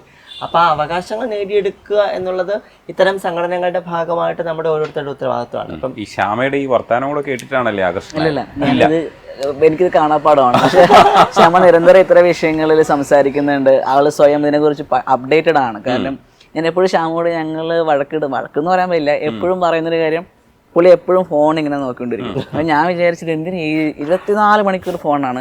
പക്ഷെ പിന്നെ എനിക്ക് മനസ്സിലായി ആൾ പഠിക്കണതോ അല്ലെങ്കിൽ ന്യൂസ് കാണും, ഭയങ്കരമായിട്ട് ന്യൂസ് കാണുന്ന ആളാണ്. അപ്പോൾ ഇത്തരം വിഷയങ്ങളെ കുറിച്ചൊക്കെ പിന്നെ എനിക്കത് ഞാൻ ഉൾക്കൊണ്ടു തുടങ്ങി. കാര്യം ഒന്നെങ്കിൽ പഠിക്കുന്ന വിഷയമോ അല്ലെങ്കിൽ ഈ ന്യൂസാണ്. അപ്പോൾ ഇനി ഞാനിത് കേട്ടിട്ടുള്ളതാണ്, പലയിടത്ത് സംസാരിക്കണതായാലും നാളെ അതിനെക്കുറിച്ച് കൃത്യമായ ബോധമുണ്ട്, എവിടെയാണ് എന്താണ് സംഭവം. പക്ഷെ എനിക്ക് അത്രയും പറയാൻ പറ്റിയെന്ന് വരില്ല. അങ്ങനെ ഒരു പ്രാസംഗികയോടും നമുക്കൊരു ഇഷ്ടം തോന്നൂലേ? അല്ല, എനിക്ക് ഞാൻ ശ്യാമോട് ഇഷ്ടം തോന്നുന്നതിൻ്റെ ഒരു വലിയ ഫാക്ടർ അതാണ്. കാര്യം ഞാൻ ഇത്തരം വിഷയങ്ങളിൽ എനിക്ക് മുൻപുണ്ടായ പ്രണയങ്ങളിലെല്ലാം നമുക്ക് സ്വാഭാവികമായിട്ട് പ്രണയം സംഭവിക്കുന്നു, അവസാനിക്കുന്നു എന്നതിനപ്പുറത്തേക്ക് ശ്യാമയിൽ ഞാൻ വ്യത്യസ്തമായി കണ്ടത് ഈ ഒരു വിഷയത്തിൽ മറ്റുള്ളവരെക്കാളും കുറച്ചും കൂടി സീരിയസ് ആയിട്ട് കാണുന്നു, അല്ലെങ്കിൽ കുറച്ചും കൂടി നല്ല രീതിയിൽ അതിനെ ചിന്തിക്കുന്ന ആളായതുകൊണ്ടാണ്. അതൊരു വലിയ ഫാക്ടറാണ്. അങ്ങനെ ചിന്തിക്കുന്നതുകൊണ്ടും കുറച്ചും കൂടി സീരിയസ് ആയിട്ട് വിഷയങ്ങളിൽ ഇടപെടുന്നത് കൊണ്ടാണ് എനിക്ക് ഒന്നും കൂടി ഇഷ്ടം കൂടിയത് തന്നെ. അതുകൊണ്ട് എനിക്ക് അതിൽ ഇഷ്ടക്കേടൊന്നുമില്ല. ആൾ ഈ വിഷയത്തിൽ എനിക്ക് തോന്നുന്നു ഇനിയും മുന്നോട്ട് തന്നെ വരണമെന്ന് ഞാൻ ആഗ്രഹിക്കുന്നു. തീർച്ചയായിട്ടും. അതേപോലെ തന്നെ ഒരു വിഷയം അഡ്രസ്സ് ചെയ്യേണ്ടത് ഈ ആത്മഹത്യ, ഈ പറയുന്ന കമ്മ്യൂണിറ്റിക്കിടയിൽ വരുന്ന ചെറിയൊരു ദുഃഖം പോലും ഭയങ്കരമായിട്ടുള്ള ബാധിക്കുന്നുണ്ട്. ഒരുപക്ഷെ മറ്റുള്ളവരിലേക്ക് റീച്ച് ചെയ്യാൻ പറ്റാത്തത് കൊണ്ടുള്ളൊരു അവസ്ഥയും കൂടെ ആയിരിക്കും. പക്ഷേ അത് കമ്മ്യൂണിറ്റിക്കുള്ളിൽ തന്നെ അത് ഹാൻഡിൽ ചെയ്യാൻ പറ്റാതെ പലരും ശരിക്കും ആത്മഹത്യ ചെയ്യുന്നുണ്ട്. അതെങ്ങനെയാണ് നമുക്ക്, അതായത് തുടരെ സംഭവിക്കുന്നതാണ്. ഒരു ജീവൻ നഷ്ടപ്പെടുന്ന ഒരു അവസ്ഥ എന്ന് പറയുന്നത് നമുക്കൊരിക്കലും ചിന്തിക്കാൻ പറ്റില്ല. പ്രശ്നങ്ങളൊക്കെ പരിഹരിക്കാം എന്നുള്ളൊരു സംവിധാനത്തിനുള്ളിൽ നിൽക്കുമ്പോൾ തന്നെ അതെങ്ങനെ സംഭവിക്കുന്നത് എന്തുകൊണ്ടാണെന്നാണ് ശ്യാമയുടെ അഭിപ്രായം? ശരിക്കും ഒരു സ്റ്റഡി പറയുന്നത്, ശരിക്കും അത് എത്ര കണ്ടത് ആധികാരികമാണെന്ന് എനിക്കറിയില്ല, സിസ്ജെൻഡറുമായിട്ടുള്ള മനുഷ്യരെക്കാൾ 6 മടങ്ങ് ആങ്സൈറ്റിയും ഡിപ്രഷനും ഒക്കെ ഫേസ് ചെയ്യേണ്ടി വരുന്ന ആൾക്കാരാണ് ക്യൂർ വിഭാഗത്തിൽപ്പെട്ട ആൾക്കാരെന്ന് പറയുന്നുണ്ട്. അപ്പോൾ ഇമോഷണലി നമുക്ക് ചെറിയൊരു ഇൻസിഡൻറ്റ് പോലും വളരെ ആഘാതത്തിൽ ഒരു മാനസിക ബുദ്ധിമുട്ടുണ്ടാക്കാവുന്ന സാഹചര്യം ഉണ്ടാവാറുണ്ട്. പ്രത്യേകിച്ച് ഈ HRT ഒക്കെ എടുക്കുന്ന ആൾക്കാർ, പ്രത്യേകിച്ച് ഹോർമോണൽ റീപ്ലേസ്മെൻറ്റ് തെറാപ്പി ഒക്കെ ചെയ്തുകൊണ്ടിരിക്കുന്ന ആൾക്കാർക്ക് അതിന് ഇൻറ്റൻസിറ്റി കുറച്ചുകൂടെ കൂടാം. അത് പ്രത്യേകിച്ച് നമ്മൾ ചെറിയ പ്രായത്തിൽ തന്നെ ഒന്ന് ചിന്തിച്ച് നോക്കണം. എൻ്റെ ഒരു 7ാം ക്ലാസ്സിലോ അല്ലെങ്കിൽ 8ാം ക്ലാസ്സിലോ പഠിക്കുന്ന സമയത്താണ് ശരിക്കും ഞാനാണല്ല എന്ന നിലയിലേക്ക് ആൾക്കാർ എന്നോട് കളിയാക്കാനും സംസാരിക്കാനും വരുന്നത്. അപ്പോൾ ആ പ്രായത്തിൽ ഞാൻ എന്തുകൊണ്ട് അങ്ങനെ പെരുമാറുന്നു എന്നതിനെ പറ്റി എനിക്ക് ധാരണയില്ല. എനിക്ക് സ്വാഭാവികമായി എൻ്റെ ഉള്ളിൽ നിന്ന് വരുന്ന എക്സ്പ്രഷൻസ് അങ്ങനെയാണ്. അപ്പോൾ എനിക്ക് സംസാരിക്കാൻ തോന്നുന്നത് അങ്ങനെയാണ്, ഞാൻ എഴുതുന്നതോ നടക്കുന്നതോ ഓടുന്നതോ ഒക്കെ അങ്ങനെയാണ്. അപ്പോൾ അത് ഏത് രീതിയിലാണ് കളിയാക്കപ്പെടാൻ വേണ്ടി ഇവർ ഉപയോഗിക്കുന്നതിനെ പറ്റി എനിക്ക് ധാരണ ഉണ്ടാകുന്നില്ല. ആ സമയം തൊട്ടുണ്ടാകുന്ന ഒരു മാനസിക സംഘർഷമാണ് ഏറ്റവും ചെറിയ പ്രായത്തിൽ ഉണ്ടാകുന്ന ആ ഒരു മാനസിക സംഘർഷം. പിന്നീട് നമുക്ക് എത്ര കണ്ട് ശ്രമിച്ചിട്ടും ചിന്തിച്ചിട്ടും ആ ചേഞ്ച് എവിടെ നിന്ന് വരുന്നു, എന്തുകൊണ്ട് സംഭവിക്കുന്നു, ആൾക്കാർ എന്തുകൊണ്ട് കളിയാക്കുന്നതിനെ പറ്റി നമുക്ക് മനസ്സിലാക്കാനേ പറ്റുന്നില്ല സ്റ്റിൽ ഇപ്പോഴും. അപ്പോൾ ആ ചെറിയ പ്രായം തൊട്ട് കേൾക്കുന്ന ഫാമിലിയിൽ നിന്നാണെങ്കിലും സൊസൈറ്റിയിൽ നിന്നാണെങ്കിലും സ്കൂളിൽ നിന്നാണെങ്കിലും ഒക്കെ നമ്മൾ നിരന്തരം പരിഹാസങ്ങൾ കേട്ടുകൊണ്ടിരിക്കുകയാണ്. ആ പരിഹാസങ്ങൾ കേട്ട് ഒരു മനുഷ്യൻ്റെ മാനസികാവസ്ഥ എത്രത്തോളം നശിക്കപ്പെടുമെന്ന് നമ്മളൊന്ന് ചിന്തിച്ച് നോക്കണം. അതേ മാനസികാവസ്ഥയിലൂടെ ഈ ഭൂരിപക്ഷം വരുന്ന ആൾക്കാരോട് സമരം ചെയ്തുകൊണ്ടാണ് പലപ്പോഴും നമുക്കിവിടെ നിലനിൽക്കേണ്ടി വരുന്നത്. അങ്ങനെ നിൽക്കേണ്ടി വരുന്ന ആൾക്കാരാണ് പ്രത്യേകിച്ച് ഒരു ഘട്ടത്തിലേക്ക് എത്തുന്ന സമയത്ത് ചില ഇൻസിഡൻറ്റുകൾ സംഭവിക്കുമ്പോൾ പെട്ടെന്ന് ഒരു എടുത്തുചാട്ടം കൊണ്ട് സൂസൈഡ് എന്ന് പറയുന്ന ഒരു അവസ്ഥയിലേക്ക് പോകുന്നത്. അപ്പം നമുക്ക് മുന്നേ ഒരുപാട് പേർ ഇവിടെ നിന്ന് പോയിട്ടുണ്ട്. ഈ കഴിഞ്ഞ 2 വർഷം കൊണ്ട് ഏകദേശം 12ഓളം പേരാണ് കേരളത്തിൽ സൂയിസൈഡ് ചെയ്യുകയും അല്ലെങ്കിൽ കൊലപാതകം അങ്ങനെയുള്ള അവസ്ഥയിലേക്ക് പോയിട്ടുള്ളത്. ഇതിൻ്റെ കൃത്യമായ കാരണം എന്താണെന്ന് അറിയുന്നതിന് വേണ്ടിയിട്ടുള്ള പ്രത്യേകിച്ചുള്ള പഠനങ്ങളോ കാര്യങ്ങളോ ഒന്നും ഇവിടെ നടന്നിട്ടില്ല എന്നുള്ളതാണ് ഏറ്റവും പ്രധാനം. അതിൻ്റെ ഒരു അഭാവം നിലനിൽക്കുന്നുണ്ട്. അപ്പം അതെന്തുകൊണ്ടാണ് അത്തരം ഒരു അവസ്ഥയിലേക്ക് മനുഷ്യർ പോകുന്നതിനെ പറ്റി ഒരു പഠനം നടത്തി കഴിഞ്ഞാൽ അതിൻ്റെ യഥാർത്ഥ അവസ്ഥ എന്താണെന്ന് നമുക്ക് മനസ്സിലാക്കി മുന്നോട്ട് കൊണ്ടുവരാൻ പറ്റുള്ളൂ. അല്ലെങ്കിൽ അതിനെ പരിഹരിക്കാൻ വേണ്ടിയിട്ടുള്ള പരിഹാര സംവിധാനങ്ങൾ നമുക്ക് നിർദ്ദേശിക്കാൻ പറ്റുള്ളൂ. ഞാൻ മനസ്സിലാക്കിയെടുത്തോളം ഇപ്പം നമ്മുടെ ലിംഗമാറ്റ ശസ്ത്രക്രിയ ചെയ്ത ആൾക്കാരാണ് ഒരുപാട് പേര് സൂയിസൈഡ് ചെയ്തിട്ടുള്ളത്. ഇപ്പം ഈ ശസ്ത്രക്രിയാ സംവിധാനങ്ങൾ ചെയ്യാൻ അന്താരാഷ്ട്ര തലത്തിൽ അംഗീകരിച്ചിരിക്കുന്ന ഒരു പ്രോട്ടോകോൾ നിലവിലുണ്ട്. അതിന് ശരിക്കും ഈ world professional association for transgender health എന്ന് പറയുന്ന ആൾക്കാർ ഇൻ്റർനാഷണലി അക്സെപ്റ്റ് ചെയ്തിരിക്കുന്ന ഒരു സ്റ്റാൻഡേർഡ്സ് ഓഫ് കെയർ ഉണ്ട്. അതിൻ്റെ 8ാമത്തെ വേർഷനാണ് ഇപ്പോൾ നിലവിൽ അക്സെപ്റ്റ് ചെയ്തിരിക്കുന്നത്. അത് വേൾഡ് വൈഡ് അക്സെപ്റ്റഡ് ആണ്. ആ സ്റ്റാൻഡേർഡ്സ് ഓഫ് കെയറിൽ പറഞ്ഞിട്ടുള്ള പ്രൊസീജിയറുകൾ ഫോളോ ചെയ്തുകൊണ്ടല്ല നമ്മുടെ സംസ്ഥാനത്താണെങ്കിലും കേരളത്തിന് പുറകെയുള്ള ചില സ്വകാര്യ ആശുപത്രികളിലാണെങ്കിൽ ഇത്തരം സർജറീസ് നടക്കുന്നുള്ളതാണ്. ഇപ്പം നമ്മുടെ ശരീരത്തിൻ്റെ സിമ്മട്രിയെ മുഴുവൻ മാറ്റുന്നൊരു സർജറിയാണ് അത്. ഇപ്പം ഇന്ന് ഞാൻ പോയി അഡ്മിറ്റ് ആയിക്കഴിഞ്ഞാൽ നാളെ എനിക്ക് സർജറി ചെയ്തു തരും, ഞാൻ പൈസ കൊടുത്താൽ മാത്രം മതി. പക്ഷേ ഈ സർജറി ചെയ്യുന്നതിന് മുൻപ് ഏകദേശം ഒരു 8ഓളം ഡോക്ടേഴ്സ്, അത് പല മേഖലയിലുള്ള, ഇപ്പം endocrinology, psychiatrist, psychologist, urologist, anaesthesia, gynaecologist, അങ്ങനെ പ്ലാസ്റ്റിക് സർജൻ അടങ്ങുന്ന വലിയൊരു പാനൽ ഓഫ് ഡോക്ടേഴ്സിനെ കൺസൾട്ട് ചെയ്തതിന് ശേഷമാണ് നമ്മൾ ഈ സർജറിക്കുള്ള പ്രൊസീജിയർ സ്റ്റാർട്ട് ചെയ്യേണ്ടത്. ശരിക്കും അതിന് പ്രീ കൗൺസിലിംഗ് സെഷനുണ്ട്, പോസ്റ്റ് കൗൺസിലിംഗ് സെഷനുണ്ട്. എന്ന് വെച്ചാൽ എൻ്റെ സർജറിക്ക് ശേഷം എൻ്റെ ശരീരം എത്ര എക്സ്റ്റെൻഡ് വരെ മാറും, എന്തൊക്കെ കാര്യങ്ങൾ എൻ്റെ ശരീരത്തിൽ എനിക്ക് ചെയ്യാൻ പറ്റും, അത് എൻ്റെ ഈ പറയുന്ന ലൈംഗിക ആസ്വാദനം അടക്കം ഏതൊക്കെ തോത് വരെ ആകാവുന്നതിനെ പറ്റിയിട്ടൊക്കെ ഈ കൗൺസിലിങ്ങിൻ്റെ ഭാഗമായിട്ട് ഉൾക്കൊള്ളിച്ചിരിക്കണം എന്നുള്ളതാണ്. അപ്പം ഇതിനെ പറ്റി ഒരു ധാരണയില്ലാത്തൊരു മനുഷ്യൻ ഇത് പോയി ചെയ്തിട്ട് അതിൻ്റെ ഉണ്ടാക്കുന്ന ഒരു ആഫ്റ്റർ എഫക്റ്റ് ഉണ്ട്. ഇപ്പം ഇന്ന് വരെ എൻ്റെ ശരീരം എന്നോട് റെസ്പോണ്ട് ചെയ്തതുപോലെ ആയിരിക്കണം എന്നില്ല എൻ്റെ സർജറിക്ക് ശേഷം എൻ്റെ ബോഡി എന്നോട് റെസ്പോണ്ട് ചെയ്യുന്നത്. അത് ഒരു തരത്തിലും വലിയ അക്സെപ്റ്റ് ചെയ്യാൻ പറ്റാത്ത മാനസിക സംഘർഷത്തിലേക്ക് ഒരുപാട് പേര് എത്തിക്കുന്നുണ്ട്. അത് പേഴ്സണലി ഉള്ള 2-3 എക്സ്പീരിയൻസ് ആണ് ഞാനീ പറയുന്നത്. എന്ന് വെച്ചാൽ സർജറി ചെയ്ത് ഇപ്പം കേരളത്തിൽ ഏറ്റവും കൂടുതൽ ചർച്ച ചെയ്ത മരണമാണ് അനന്യയുടെ മരണം. എൻ്റെ പിറന്നാൾ ജൂൺ മാസം 14-ാം തീയതിയാണ്. അന്ന് എനിക്ക് ബർത്ത്ഡേ വിഷ് ചെയ്താണ് അനന്യ ഓപ്പറേഷൻ തിയേറ്ററിലേക്ക് കയറുന്നത്. ഓപ്പറേഷൻ കഴിഞ്ഞതിന് ശേഷം ഒരു 3 മാസത്തിന് ശേഷമാണ് അനന്യ പറയുന്നത് വലിയ ബുദ്ധിമുട്ട് ശാരീരികമായി ഉണ്ടാകുന്നുണ്ട്. എന്ന് വെച്ചാൽ എനിക്ക് തുമ്മാനോ ചുമയ്ക്കാനോ ഒന്നും പറ്റുന്നില്ല എന്ന് പറയുന്നത് ആ സർജറിയിൽ സംഭവിച്ചൊരു വീഴ്ചയാണെന്നാണ് അനന്യ പറയുന്നത്. പക്ഷേ ഡോക്ടർ പറയുന്നത് വീഴ്ച ഉണ്ടായിട്ടില്ല എന്നുള്ളതാണ്. അപ്പം ഞാൻ മനസ്സിലാക്കിയെടുത്തോളം അവളുടെ ശരീരം ആ രീതിയിലേക്ക് മാറിയത് ഒട്ടും അവൾക്ക് ഉൾക്കൊള്ളാൻ കഴിഞ്ഞിട്ടില്ല എന്നുള്ളതാണ്. ആ രീതിയിലേക്ക് മാറുന്നല്ല അവൾ പ്രതീക്ഷ. അവളുടെ ചിന്ത വേറെ നിലയിലായിരുന്നു. അപ്പം ഇത് കൃത്യമായ കൗൺസിലിംഗ് സെഷൻസിലൂടെ പരിഹരിച്ച് മുന്നോട്ട് പോയല്ല ഇത് ചെയ്യുന്നതെങ്കിൽ ഇനിയും ഇതേ രീതിയിലുള്ള മാനസിക ബുദ്ധിമുട്ടിലേക്ക് മനുഷ്യരെത്താം എന്നുള്ളതാണ് എൻ്റെ അനുമാനമാണ്, എൻ്റെ വിലയിരുത്തലാണ് ഞാൻ പറയുന്നത്. അപ്പം അതിനെ അതിജീവിക്കണമെങ്കിൽ ഒരു പരിധിവരെ ഇത്തരം ഈ ജെൻഡർ അഫേമിംഗ് സർജിക്കൽ പ്രൊസീജിയറുകളെല്ലാം ഈ പാറ്റേൺ ഫോളോ ചെയ്തുകൊണ്ട് തന്നെ നടത്താനുള്ള നിർദ്ദേശം ശരിക്കും സർക്കാർ ഇടപെട്ടുകൊണ്ട് നടത്തണം. ഐപാത്ത് എന്ന് പറയുന്ന ഇന്ത്യൻ അസോസിയേഷൻ ഉണ്ട്, അവരുടെ പ്രോട്ടോകോൾ ആ രീതിയിൽ അഡോപ്റ്റ് ചെയ്ത് നമുക്ക് നടപ്പിലാക്കാൻ പറ്റും. അതാണ് ഒരു പരിധിവരെ ഒരുപാട് പേരെ ഈ സർജറി കഴിഞ്ഞ ഒരുപാട് പേർക്ക് ഇപ്പം ഒരാളുടെ പാർട്ട്ണർ മരിച്ചു. ഈ പാർട്ട്ണർ മരിച്ച വിഷമം അവൾക്ക് താങ്ങാൻ പറ്റുന്നില്ല എന്നുള്ളത് കൊണ്ട് തന്നെ ട്രെയിനിന് മുന്നിൽ ചാടി ആത്മഹത്യ ചെയ്യുകയാണ്. നോക്കൂ, അത് ഇപ്പം എനിക്ക് ഇമോഷണലി സപ്പോർട്ട് തരുന്ന ഒരു സംവിധാനങ്ങളും എൻ്റെ കൂടെ ഇല്ല. ഞാൻ ചിലപ്പോൾ ഒറ്റയ്ക്കാണ് താമസിക്കേണ്ടി വരുന്നത്. ചിലപ്പോൾ ഒരാൾ എന്നെ ഫോൺ ചെയ്ത് തെറി പറഞ്ഞാൽ പോലും എനിക്ക് മാനസികമായി അത് അഫോർഡ് ചെയ്യാൻ പറ്റുന്ന ഒരു അവസ്ഥയിലായിരിക്കണം എന്നില്ല ഞാൻ കണ്ടിന്യൂ ചെയ്യുന്നത്. അപ്പോൾ എനിക്ക് ഫാമിലി സപ്പോർട്ട് കിട്ടുന്നില്ല, പിയർ സപ്പോർട്ട് എനിക്ക് കിട്ടുന്നില്ല. അതൊക്കെ എനിക്ക് എൻ്റെ സ്ട്രെസ്സിനെ ഓവർകം ചെയ്യാൻ പറ്റാത്ത അവസ്ഥയിലേക്ക് എന്നെ കൊണ്ടെത്തിക്കുന്നുണ്ട്. അത് ലീഡ്സ് ടു ഈ പറയുന്ന രീതിയിൽ ഞാൻ ഇനി എന്തും ജീവിക്കണം എന്ന് എനിക്ക് ഒരു സെക്കൻഡെങ്കിലും തോന്നിക്കഴിഞ്ഞാൽ, അതാണല്ലോ ശരിക്കും പറയുക, ഒരു ഫ്രാക്ഷൻ ഓഫ് സെക്കൻഡ് കൊണ്ടായിരിക്കും നമുക്ക് ആ ഒരു ചിന്ത വരിക. പിന്നീട് ആ സമയത്ത് നമുക്കൊന്ന് അതിജീവിക്കാൻ പറ്റുന്ന രീതിയിൽ നമുക്കൊരു ഇടപെടൽ നടത്താൻ പറ്റിയാൽ ചിലപ്പോൾ ആ ഇൻസിഡൻറ്റ് മാറ്റിയെടുക്കാൻ പറ്റുമായിരിക്കാം. ആ ഒരു പർട്ടിക്കുലർ ടൈമിൽ നമുക്കൊരു ഇടപെടൽ നടത്താൻ പറ്റണം. അതിന് വേണ്ടിയുള്ള സിസ്റ്റവും നമുക്ക് ഉണ്ടാവേണ്ടതുണ്ട് എന്നുള്ളതാണ്. ഇപ്പം സർക്കാർ തന്നെ പിയർ സപ്പോർട്ട് പരിശീലനമൊക്കെ ഒരുപാട് പേർക്ക് സെലക്ട് ചെയ്ത് കൊടുത്തിട്ടുണ്ട്, കൗൺസിലിംഗ് സെഷൻസ് അടക്കം കൊടുക്കാൻ വേണ്ടി. കാരണം ഇങ്ങനെ സ്ട്രെസ് അനുഭവിക്കുന്ന ഒരാളെ നമ്മൾ കണ്ടെത്തി കഴിഞ്ഞാൽ അവരെ നിങ്ങളെ ഹെൽപ്പ് ചെയ്യണം. ആ ഹെൽപ്പ് എന്ന് പറഞ്ഞാൽ ആ അവസ്ഥയിൽ നിന്ന് അവരെ ഒന്ന് നമുക്ക് എന്ത് ചെയ്യണം, മുന്നോട്ട് കൊണ്ടുവരാൻ വേണ്ടിയിട്ടുള്ള ഇടപെടൽ നടത്തണം എന്നുള്ളതാണ്. അപ്പോൾ അതിന് വേണ്ടിയിട്ട് ഈ രീതിയിലുള്ള ഇടപെടൽ സർക്കാർ നടത്തുന്നു. പക്ഷേ കുറച്ചുകൂടി സമഗ്രമായ ഇടപെടൽ ഈ മേഖലയിൽ നടത്തേണ്ടതുണ്ട്. അതിന് ആവശ്യമായ പഠനങ്ങൾ ഈ വിഷയത്തിൽ നടത്തിക്കൊണ്ട് തന്നെ പരിഹാര സംവിധാനങ്ങൾ നിർദ്ദേശിക്കാൻ പറ്റണം എന്നുള്ളതാണ്. അല്ലാത്തടത്തോളം ഇപ്പം എനിക്കൊന്നു ഈ ആണും പെണ്ണും കെട്ടുക എന്നുള്ള വിളി പലപ്പോഴും കേൾക്കാതിരിക്കുക എന്നുള്ള ഉദ്ദേശം കൂടെയുണ്ട് പലരും ഈ സർജറികളൊക്കെ ചെയ്ത് പോരുന്നതിന് പ്രധാനമായി ഞാൻ വരുന്നത്. ഇപ്പോൾ LGBTQIA+ നമ്മൾ ഇനിയും ഒരുപാട് ലെറ്റേഴ്സ് കൂടി വരും.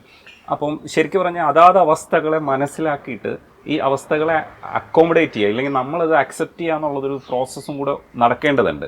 പെട്ടെന്ന് ഈ സർജറിയിലേക്ക് പോയിട്ട് അതിലേക്ക് മാറുക ഇതിലേക്ക് മാറുക അങ്ങനെ ഒരു അവസ്ഥ ഉണ്ടാവണമെന്നില്ല. നമുക്കത് അഡാപ്റ്റ് ചെയ്യേണ്ടതുണ്ടോ എന്നുള്ളത് കൃത്യമായിട്ട് അറിഞ്ഞുകൂടാത്തൊരവസ്ഥയും കൂടെ ഇല്ലേ? പലപ്പോഴും ഒരു പിയർ പ്രഷറും നേരിടുന്നുണ്ടെന്നുള്ളത് ഒരു പ്രധാനമാണ് ഇതിനകത്ത്. എന്നുവെച്ചാൽ എനിക്ക് തോന്നിയിട്ടുള്ളത് ഇപ്പം സർജറി ചെയ്യാത്ത ആൾക്കാരെ ഇവർ ഫോഴ്സ് ചെയ്ത് സർജറി ചെയ്യിക്കുന്ന സാഹചര്യമുണ്ട്. എന്നുവെച്ചാൽ ഒരാളുടെ ശരീരത്തിൽ അവർ എത്രത്തോളം കംഫർട്ടബിൾ ആണ് എന്നതിനെ നിശ്ചയിച്ചാണ് നമ്മൾ സർജറി ചെയ്യണോ വേണ്ടോ എന്ന് തീരുമാനിക്കേണ്ടത്. ഈ സർജറി ചെയ്ത് കഴിഞ്ഞാൽ ഉണ്ടാകുന്ന എല്ലാ ആഫ്റ്റർ എഫക്റ്റിനെ പറ്റി നമ്മൾ ധാരണയുള്ളവരായിരിക്കണം എന്നുള്ളതാണ്. പക്ഷേ ഇതിനുള്ള അവസരങ്ങൾ പലപ്പോഴും കമ്മ്യൂണിറ്റിക്ക് കിട്ടുന്നില്ല എന്നുള്ളതാണ്. അപ്പോൾ സർജറി ചെയ്തില്ല എങ്കിൽ ആ ശരീരത്തെ കളിയാക്കുന്ന സാഹചര്യവും നമ്മുടെ സമൂഹത്തിലുണ്ട്, പ്രത്യേകിച്ച് കമ്മ്യൂണിറ്റിയുടെ ഇടയിലുണ്ട്. അപ്പം അതിന് വിധേയരായി നിന്നു കൊടുക്കാൻ പറ്റാത്തത് കൊണ്ട് തന്നെ പലരും പോയി എന്ത് ചെയ്യുന്നുണ്ട്, സർജറി ചെയ്യുന്നുണ്ട്. സർജറി ചെയ്ത പലരും പിന്നീട് പറയുന്നത് സർജറി ചെയ്യരുത് എന്നുള്ളതാണ് പിന്നീട് കാണുന്ന ആൾക്കാരോട് പറയുന്നത്. അപ്പം ചില ആൾക്കാർ മാത്രമേ അതിൽ കംഫർട്ടബിൾ ആണ് എന്ന് പറയുന്നുള്ളൂ. അതൊരു പക്ഷേ ഈ പ്രൊസീജിയർ ഫോളോ ചെയ്തവരാണെന്നാണ് ഞാൻ മനസ്സിലാക്കുന്നത്. അവർ പുറത്തൊക്കെ പോയി ചെയ്ത് ചില ഇടങ്ങളിൽ പോകുന്ന സമയത്ത് ഇത്ര മാസം നമ്മൾ ഈ ട്രീറ്റ്മെൻറ്റ് എടുത്തു എന്ന് കാണിക്കുന്ന പ്രൂഫ് ഇല്ലാതെ സർജറി ചെയ്ത് കൊടുക്കാത്ത ആശുപത്രികളുണ്ട്. അത് അഡ്വാൻറ്റേജ് ആണെന്നാണ് ഞാൻ മനസ്സിലാക്കുന്നത്. അങ്ങനെ തന്നെയാണ് വേണ്ടത് ശരിക്കും പറഞ്ഞാൽ. അപ്പം ഈ നിരന്തരമായിട്ടുള്ളൊരു പ്രഷർ പിയറിന്നും കിട്ടുന്നുണ്ട്, അല്ലെങ്കിൽ സമൂഹത്തിൽ നിന്നും കിട്ടുന്നുണ്ട്. ഈ ആണും പെണ്ണും കെട്ടെന്നുള്ള വെളി ഒഴിവാക്കി കിട്ടാൻ വേണം. അപ്പം അതിൻ്റെ ഒക്കെ ഫലമായിട്ടാണ് ഒരുപാട് പേര് സർജറി എന്ന് പറയുന്ന ഒരു ഓപ്ഷനിലേക്ക് പോകുന്നത്. അത് ശരിക്കും ഈ പറയുന്ന ജെൻഡർ ഇൻകോൺഗ്രുവൻസ് എന്ന് പറയുന്ന ഒരു അവസ്ഥയിലൂടെ കടന്നു പോകുന്നത്, അല്ലെങ്കിൽ ജെൻഡർ ഡിസ്ഫോറിയ എന്ന് പറയുന്ന അവസ്ഥയിലൂടെ കടന്നു പോകുന്നവർക്ക് മാത്രമേ ഈ സർജറിയുടെ ആവശ്യം വരുന്നുള്ളൂ. ഈ ലെസ്ബിയനോ ഗേയോ അല്ലെങ്കിൽ ബൈസെക്ഷലോ അല്ലെങ്കിൽ സെക്ഷുവാലിറ്റിയിൽ ഡൈവേഴ്സായിട്ട് നിൽക്കുന്ന ആൾക്കാർക്കാർക്കും ഈ പറയുന്ന സർജറിയുടെ ആവശ്യമൊന്നും വരുന്നില്ല. അവരൊരിക്കലും അവരുടെ ഒരു ജെൻഡറിൽ അവർക്ക് യാതൊരു കോൺഫ്ലിക്റ്റും ഇല്ല എന്നുള്ളതാണ്. അപ്പോൾ ഈ ജെൻഡറിൽ കോൺഫ്ലിക്റ്റ് അനുഭവിക്കുന്ന മനുഷ്യരാണ് പലപ്പോഴും ട്രാൻസ്ജെൻഡർ അല്ലെങ്കിൽ ഇന്റർസെക്സ് മനുഷ്യരെന്ന് പറയുന്നത്. അവർക്കാണ് ഇത്തരം സർജറികൾ വേണ്ടി വരിക. അപ്പോൾ ആ സർജറികളാണ് പലപ്പോഴും ഏറ്റവും കോംപ്ലിക്കേഷൻസ് ഉള്ള, മണിക്കൂറുകൾ വേണ്ട സർജിക്കൽ പ്രൊസീജിയറുകളാണ്. പക്ഷെ അത് പ്രോപ്പറായിട്ട് ചെയ്യാനുള്ള സോഴ്സുകളെ നമുക്ക് ആശ്രയിക്കാൻ പറ്റുന്നില്ല. ഇനി ഈ പിയർ പ്രഷർ കാരണം എങ്ങനെയെങ്കിലും പോയി ചെയ്യേണ്ടി വരുന്നു. അപ്പോൾ അതൊക്കെ തന്നെ വലിയ രീതിയിലുള്ള ബുദ്ധിമുട്ട് ശാരീരികമായിട്ടൊക്കെ ഇത്തരം മനുഷ്യർക്ക് ഉണ്ടാക്കുന്നുണ്ട്. അതൊരു പ്രധാനപ്പെട്ട വിഷയം തന്നെയാണ്. പിന്നെ നിയമം നിലവിലുണ്ട് ഇതുമായിട്ട് ബന്ധപ്പെട്ട്. 2019 ട്രാൻസ്ജെൻഡർ വ്യക്തികളുടെ അവകാശ സംരക്ഷണ നിയമം നിലവിലുണ്ട്. ആ നിയമം നിങ്ങൾ ട്രാൻസ്ജെൻഡർ ആവണമെങ്കിൽ നിർബന്ധമായും സർജറി ചെയ്യണം എന്ന് എവിടെയും പറയുന്നില്ല എന്നുള്ളതാണ്. അത് സർജറി ചെയ്യണമോ വേണ്ടോ എന്നുള്ളത് ഇൻഡിവിജ്വൽ ചോയ്സ് മാത്രമാണ് എന്ന് നിയമം തന്നെ പറയുന്നുണ്ട്. പക്ഷെ ആ നിയമം നിലനിൽക്കുമ്പോഴും ട്രാൻസ്ജെൻഡർ ആവണമെങ്കിൽ നിങ്ങളിത് ചെയ്യണമെന്ന് കമ്മ്യൂണിറ്റിയിൽപ്പെട്ട ആൾക്കാർ തന്നെ പറയുമ്പോൾ കമ്മ്യൂട്ട് ചെയ്ത് വരുന്നൊരു മനുഷ്യനെ സംബന്ധിച്ചിടത്തോളം അയാൾക്ക് ചിന്തിക്കാനോ എന്ത് തീരുമാനം എടുക്കണം എന്നതിനെ പറ്റിയിട്ട് അയാൾക്ക് ഒരു സമയം കിട്ടാത്ത അവസ്ഥ വരുന്നുണ്ട്. അതിനു മുമ്പ് അവരിത് പോയി ചെയ്യുന്നുണ്ട് എന്നുള്ളതൊരു പ്രധാനപ്പെട്ട പ്രശ്നമാണ്. പക്ഷേ ഈ പ്രൊസീജിയറുകൾ കൃത്യമായി ഫോളോ ചെയ്തുകൊണ്ട് ചെയ്യാനുള്ള സംവിധാനവും നമുക്ക് ഉണ്ടാവേണ്ടതുണ്ട്.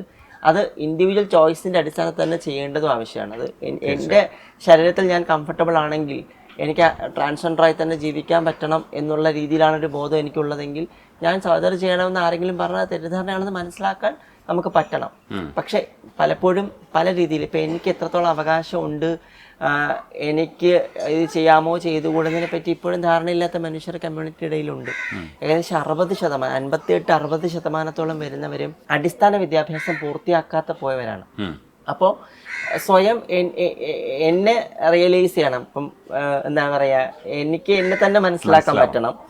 അപ്പോൾ എന്നെ മനസ്സിലാക്കാൻ പറ്റുന്നതോടൊപ്പം തന്നെ എനിക്ക് എൻ്റെ മാനസിക വ്യാപാരങ്ങളെ പറ്റി എനിക്ക് മനസ്സിലാക്കാൻ പറ്റണം. അതിനൊക്കെ നമ്മളൊന്ന് ചിന്തിക്കണം. ആ രീതിയിലേക്ക് പോലും പലപ്പോഴും അവസരങ്ങൾ കിട്ടാത്ത മനുഷ്യർ ഈ കൂട്ടത്തിലുണ്ട് എന്നുള്ളതാണ് ഏറ്റവും പ്രധാനം. അതിനെ കൂടെ നമ്മൾ അഡ്രസ്സ് ചെയ്യേണ്ടതുണ്ട്.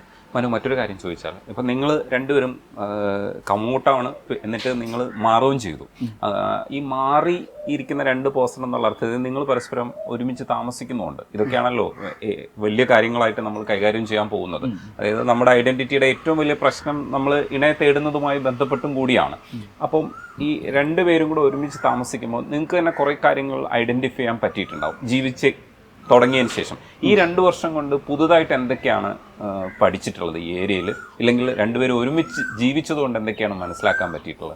ശാരീരികമായ മെച്ചങ്ങളും പരിമിതികളും. അല്ല, ശ്യാമ പറഞ്ഞ പോലെ തന്നെ ഈ ട്രാൻസ്ജെൻഡർ ആകണമെങ്കിൽ സർജറി കഴിയണമെന്നുള്ള ഒരു അഭിപ്രായം ഇല്ല. അത് സത്യമാണ്, അത് ഞാൻ അംഗീകരിക്കുന്നു. കാര്യം ട്രാൻസ്മെൻ കമ്മ്യൂണിറ്റിക്കിടയിലും ഇങ്ങനൊരു ധാരണയുണ്ട്. ഇങ്ങനെ ഒരു മസ്കുലിൻ ആയി കഴിഞ്ഞാൽ ഇത്രയൊക്കെ സർജറി കംപ്ലീറ്റ് ആയാൽ മാത്രമേ ഒരു മെൻ ആവുള്ളൂ അല്ലെങ്കിൽ ഒരു പുരുഷനാവുള്ളൂ. ഞാൻ അതിനോട് യോജിക്കുന്നില്ല. എനിക്ക് സാറ്റിസ്ഫൈ ആവുന്ന സർജറി മാത്രമേ ഞാൻ ചെയ്തിട്ടുള്ളൂ. ഞാൻ അതിൽ ഓക്കെയാണ്. പക്ഷേ ഇതിനപ്പുറത്തേക്ക് ചെയ്യാൻ ആഗ്രഹമുള്ളവർ ചെയ്തോട്ടെ. പക്ഷെ മറ്റൊരാൾ ചെന്നിട്ട് നീ ഇങ്ങനെ ചെയ്താലേ ഇങ്ങനെ ആവാൻ സാധിക്കൂ എന്ന് പറയുന്നതിനോട് ശ്യാമ പറഞ്ഞു ഞാൻ യോജിക്കുന്നില്ല. ഇപ്പം ഞങ്ങൾ രണ്ടുപേരും ജീവിച്ചതിൽ എനിക്ക് എത്രത്തോളം ശ്യാമയുടെ ലിമിറ്റേഷൻ അറിയാം. ശ്യാമയ്ക്ക് എന്തൊക്കെയാണ്, അല്ലെങ്കിൽ എങ്ങനെയാണ് കാര്യങ്ങൾ. അതേസമയം തിരിച്ച് എനിക്ക് ഹോർമോൺ എടുക്കേണ്ട സമയമാകുമ്പോൾ ഒരു ശ്യാമയൊക്കെ എന്നെ ഓർമ്മിപ്പിക്കും, നീ ഹോർമോൺ എടുത്തില്ലല്ലോ, അല്ലെങ്കിൽ ആ ഒരു സാധനം. അപ്പോൾ അത് ഞങ്ങൾക്ക് രണ്ടുപേർക്ക് അറിയാം. ഞങ്ങളുടെ ഒരു ഫിസിക്കലായിട്ടുള്ള കാര്യങ്ങളിൽ എവിടം വരെയൊക്കെ, അല്ലെങ്കിൽ എന്ത് ഹോർമോൺസ് ആണ്, അല്ലെങ്കിൽ എന്ത് മെഡിസിൻസ് ആണ്, അത് എന്തോരം ഇതിലുള്ളത്.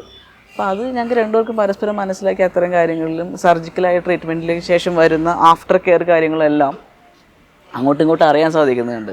അപ്പം അതിൽ ഞങ്ങൾക്ക് വേറെ ഒന്നും പ്രത്യേകിച്ചൊന്നും ഇല്ല. അതുപോലെ ഇപ്പം ഞങ്ങൾ രണ്ടുപേരും സർജറി കഴിഞ്ഞതിലും എല്ലാം കഴിഞ്ഞൊന്നും പറയാൻ പറ്റുന്ന ആൾക്കാരല്ല. പക്ഷെ ഞങ്ങൾ രണ്ടുപേരും ഓക്കെയാണ്. ഞങ്ങളുടേതായ കാര്യങ്ങൾക്ക് ഞങ്ങൾക്ക് അതിൽ പ്രശ്നങ്ങളില്ല. അപ്പം അതുകൊണ്ട് തന്നെ ഇപ്പം ശ്യാമ പറഞ്ഞ തന്നെ എല്ലാം കഴിയണം എന്നൊന്നുമില്ല. സർജറി ഒന്നും ഇല്ല. അത് ആ വ്യക്തിയുടെ തീരുമാനമാണ്. അയാൾ എത്രത്തോളം ചെയ്യണം എന്നുള്ളത്. ഇപ്പം എനിക്ക് ഈ ഒരു അറ്റയിൽ ഇരുന്നാൽ മതി, അല്ലെങ്കിൽ എൻ്റെ ഇപ്പം കഴിഞ്ഞ അത്ര സർജറി മതിയെങ്കിൽ അത് എൻ്റെ ഇഷ്ടമാണ്. അതിനപ്പുറം എനിക്ക് ശ്യാമ ഇതുവരെ എന്നെ കമ്പൽ ചെയ്തിട്ടില്ല. ഞാൻ ശ്യാമയും കമ്പൽ ചെയ്യാൻ പോകുന്നില്ല. ശ്യാമയ്ക്ക് സാറ്റിസ്ഫൈ ആവണത് എത്ര സർജറി കഴിഞ്ഞാലും അത് അവളുടെ ഇഷ്ടമാണ്. അവൾക്ക് അത് ചെയ്യാം. അല്ല ഇന്നത് ചെയ്യാൻ പാടില്ല, ഇന്നതേ ചെയ്യാൻ പാടുള്ളൂ എന്ന് ഞാൻ ഒരിക്കലും നിർബന്ധിച്ചിട്ടില്ല. അത് എന്നെയും തിരിച്ചു നിർബന്ധിച്ചിട്ടില്ല. ഞങ്ങളുടെ അത് നിങ്ങളുടെ മാത്രം പ്രശ്നമല്ല, നമ്മുടെ പ്രശ്നം. ഇപ്പൊ എന്നിൽ എത്ര പുരുഷനില്ല, ഇല്ലെങ്കിൽ എന്റെ ഉള്ളിൽ എത്ര പുരുഷനില്ല, ഇതൊന്നും മറ്റുള്ളവർ ക്രോസ് ചെക്ക് ചെയ്യാത്തതുകൊണ്ട് മാത്രമാണ് ഞാൻ പൗരുഷമുള്ള പുരുഷനായിട്ട് അറിയപ്പെടുന്നത്. അത് ഞാൻ തന്നെ എന്നെ മനസ്സിലാക്കുകയും ഇല്ലെങ്കിൽ മറ്റുള്ളവർ എന്നെ കൃത്യമായിട്ട് സയന്റിഫിക്കലി അനലൈസ് ചെയ്യുകയും ചെയ്യുമ്പോഴാണ് നമ്മൾക്ക് എത്ര പുരുഷനാണ് എത്ര സ്ത്രീ എന്നൊക്കെ മനസ്സിലാക്കുന്നത്. പരിണാമത്തിന്റെയൊക്കെ ഏരിയയിൽ നിൽക്കുന്ന ചില കാര്യങ്ങളാണ്. നമ്മളെ ഒരു മനുഷ്യര് 100% സ്ത്രീകളും പുരുഷന്മാരും അല്ല. എല്ലാവരിലും മസ്കുലിനിറ്റി ഫെമിനിറ്റി ഉണ്ട്. ഇപ്പൊ നമ്മുടെ പൊതുബോധമാണ് പലപ്പോഴും. ഇപ്പം ചേട്ടൻ പറഞ്ഞ പോലെ പുരുഷനാവണമെങ്കിൽ ഇങ്ങനെ ഇരിക്കണമെന്ന് പറയുന്ന ഒരു കൺസ്ട്രക്ട് ഉണ്ടല്ലോ. മീശ ഉണ്ടാവണം, താടി ഉണ്ടാവണം, മസ്കുലായിരിക്കണം, കരയാൻ പാടില്ല, അങ്ങനെയൊക്കെയുള്ള ഒരു സ്റ്റീരിയോടിപ്പിക്കൽ കൺസ്ട്രക്ട് ഉണ്ട്. അതിന്റെ ബേസിലാണ് ഇപ്പോഴും നമ്മൾ സൊസൈറ്റിയിൽ സ്ത്രീകളും പുരുഷന്മാരും ഒക്കെ മനുഷ്യരെ കാണുന്നത്. അത് നമ്മൾ കരയണം, കരയേണ്ട സാഹചര്യത്തിൽ നമ്മൾ കരയണം, ചിരിക്കേണ്ട സമയത്ത് നമ്മൾ ചിരിക്കണം. നമ്മുടെ പരിമിതികളെയും നമ്മുടെ സാധ്യതകളെയും നമ്മൾ പരമാവധി മനസ്സിലാക്കി നമ്മൾ അത് എക്സ്പ്ലോർ ചെയ്യണം എന്ന് തന്നെയാണ് എനിക്ക് തോന്നിയിട്ടുള്ളത്. അത് നമ്മളങ്ങനെ റിജിഡായിട്ട് തുടരേണ്ട ആൾക്കാരല്ല, നമ്മൾ ആസ്വദിച്ച് ജീവിക്കേണ്ട മനുഷ്യരാണ്. ഈ ബൈസെക്ഷൽ ആയിട്ടുള്ള ആൾക്കാർക്ക് കുറച്ചുകൂടെ എക്സ്പ്ലോർ ചെയ്യാൻ കഴിയുമെന്നാണ് ഞാൻ വിശ്വസിക്കുന്നത്. അതല്ലേ ഞാൻ തീർച്ചയായിട്ടും ഇപ്പൊ ഞങ്ങൾ രണ്ടുപേരും സഞ്ചരിക്കുന്ന സമയങ്ങളിലെ ചില കാര്യങ്ങളിൽ റിയാക്ട് ചെയ്യാൻ പക്ഷെ എന്നെക്കാളും ശ്യാമ ആദ്യം അത് ചെയ്യും. ചിലപ്പോൾ ഒരു സിസ്റ്റർ കപ്പിൾ ആണെന്ന് ചിലപ്പോൾ ആണായിരിക്കണം ആദ്യം പോയി അത്രയും കാര്യങ്ങൾ ഇടപെട്ട് സംസാരിക്കേണ്ടത്. ഞങ്ങൾക്ക് അങ്ങനെ തോന്നിയിട്ടില്ല. ചിലപ്പോൾ ശ്യാമയായിരിക്കും അവിടെ ആദ്യം ഉണ്ടാകുക. എനിക്കത് യാതൊരു കോംപ്ലക്സും തോന്നിയിട്ടില്ല. ചില സമയങ്ങളിൽ പക്ഷെ ഞാനായിരിക്കും അത് ഇനിഷ്യേറ്റ് ചെയ്യുക. അത് അവിടെ ജെൻഡർ റോളുകളില്ലേ, ഇന്ന ആളവിടെ പോയി അത് ചെയ്യണം അല്ലെങ്കിൽ ഇന്ന ആൾ ഇങ്ങനെ ചെയ്യണം. നിങ്ങൾ ഡെമോക്രാറ്റിക് ആവാൻ വേണ്ടിയിട്ട് പ്രത്യേകിച്ച് എഫർട്ട് എടുക്കണ്ട. ഓൾറെഡി ഞാൻ ചിന്തിച്ചിട്ടില്ല. സ്ത്രീ അല്ലെങ്കിൽ പുരുഷൻ എന്ന് പറയുന്ന രണ്ട് കളങ്ങളിൽ നമ്മൾ നിലനിൽക്കുന്ന സമയത്ത് ഫാമിലിയിൽ നിന്ന് എത്രത്തോളം, അപ്പം മനുവിനെ സംബന്ധിച്ചിട്ടാണെങ്കിൽ പെൺകുട്ടിയായിട്ട് ജീവിക്കേണ്ടി വന്ന കാലഘട്ടത്തിൽ അനുഭവിക്കേണ്ടി വന്ന അസമത്വങ്ങളെ പറ്റി നല്ല ധാരണയുള്ള ആളാണ്. അപ്പം ഞാൻ പുരുഷൻ അല്ലെങ്കിൽ ആണാണ് എന്ന നിലയിൽ ഐഡൻറ്റിഫൈ ചെയ്യുന്നതാണ് ഫാമിലീസൊക്കെ തന്നെ. ഞാൻ പക്ഷേ എന്നെ ഐഡൻറ്റിഫൈ ചെയ്യുന്നത് ട്രാൻസ് വുമൺ എന്നുള്ള നിലയിലാണ്. ആ സമയത്ത് അറിയില്ലെങ്കിലും എനിക്കെന്തോ അങ്ങനത്തെ ഒരു വ്യത്യാസം ഉണ്ടെന്ന് എനിക്കറിയാം. പക്ഷെ ഞാൻ നിരന്തരം കളിയാക്കപ്പെട്ടിട്ടുള്ളത് എന്തുകൊണ്ടാണ്, എന്നിലുള്ള ഫെമിനിറ്റി കാരണമാണ്. അപ്പം സ്ത്രീത്വം എന്നും കളിയാക്കാനും അല്ലെങ്കിൽ അടിച്ചമർത്താനും ഉള്ളതാണെന്നൊരു പൊതുബോധം നൂറ്റാണ്ടുകളായിട്ട് നമ്മുടെ സമൂഹം ഉണ്ടാക്കി വെച്ചിട്ടുണ്ട്. ആ പൊതുബോധത്തെ ഇന്നും ആൾക്കാർ പിന്തുടരുന്നു എന്നുള്ളതാണ്.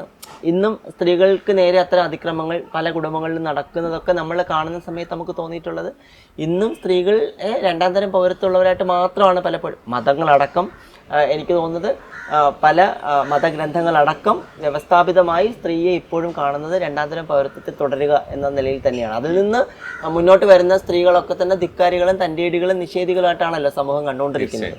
അപ്പം ആ പൊതുബോധത്തെയാണ് പലപ്പോഴും ചോദ്യം ചെയ്യേണ്ടതെന്നുള്ളതാണ്. അപ്പം നമുക്കിടയിൽ ആ പറയുന്ന പൊതുബോധം നിലനിൽക്കാത്തത് കൊണ്ടാണ് ഒരു പരിധി വരെ ഞാൻ പറഞ്ഞതുപോലെ നമുക്ക് മനസ്സിലാക്കി പോകാൻ പറ്റുന്നത്. അപ്പം ആ ജെൻഡർ റോളുകൾ ആ രീതിയിൽ പ്രയോഗിക്കാൻ നിന്ന് കഴിഞ്ഞാൽ എത്ര കണ്ട് നമുക്ക് മുന്നോട്ട് പോകാൻ പറ്റുന്നതിനെ പറ്റി നമുക്ക് ധാരണയില്ല.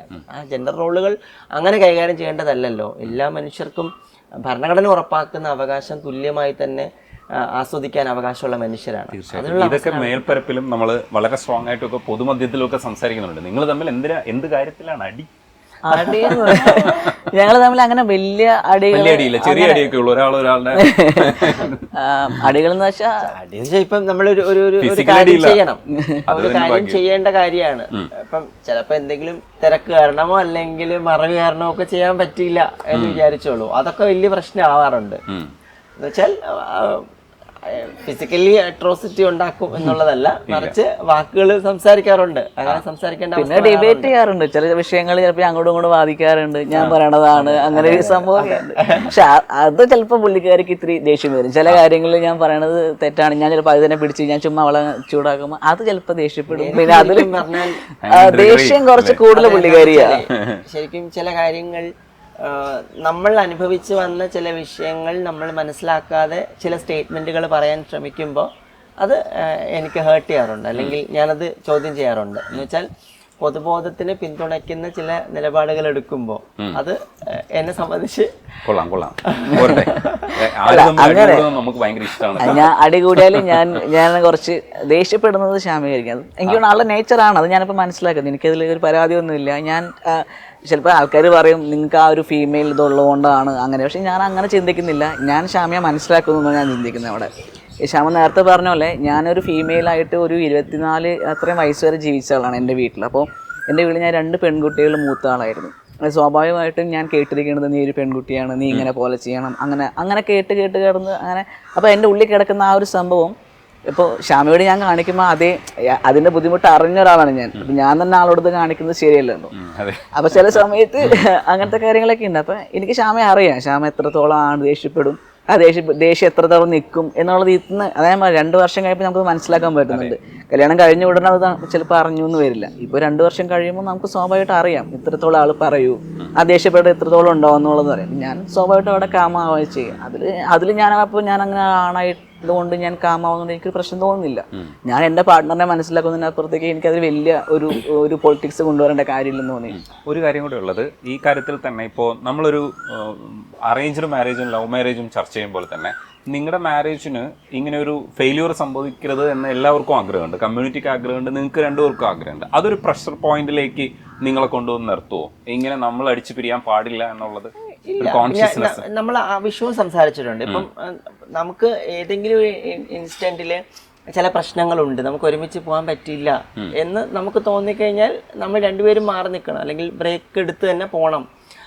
ബ്രേക്ക് എടുത്ത് തന്നതിന് ശേഷം വീണ്ടും നമ്മളതിനെ പറ്റി സംസാരിക്കണം ഈ വിഷയങ്ങൾ. അങ്ങനെ ശത്രുക്കളായിട്ട് അങ്ങനെ പിരിഞ്ഞ് പോവേണ്ടതല്ല. നമുക്കിടയിൽ അത്തരം പ്രശ്നങ്ങളുണ്ടെങ്കിൽ നമുക്കത് സോൾവ് ചെയ്ത് പോകാൻ പറ്റുമോ ഇല്ലയോ എന്നതിനെ പറ്റി നമ്മൾ സംസാരിക്കണം.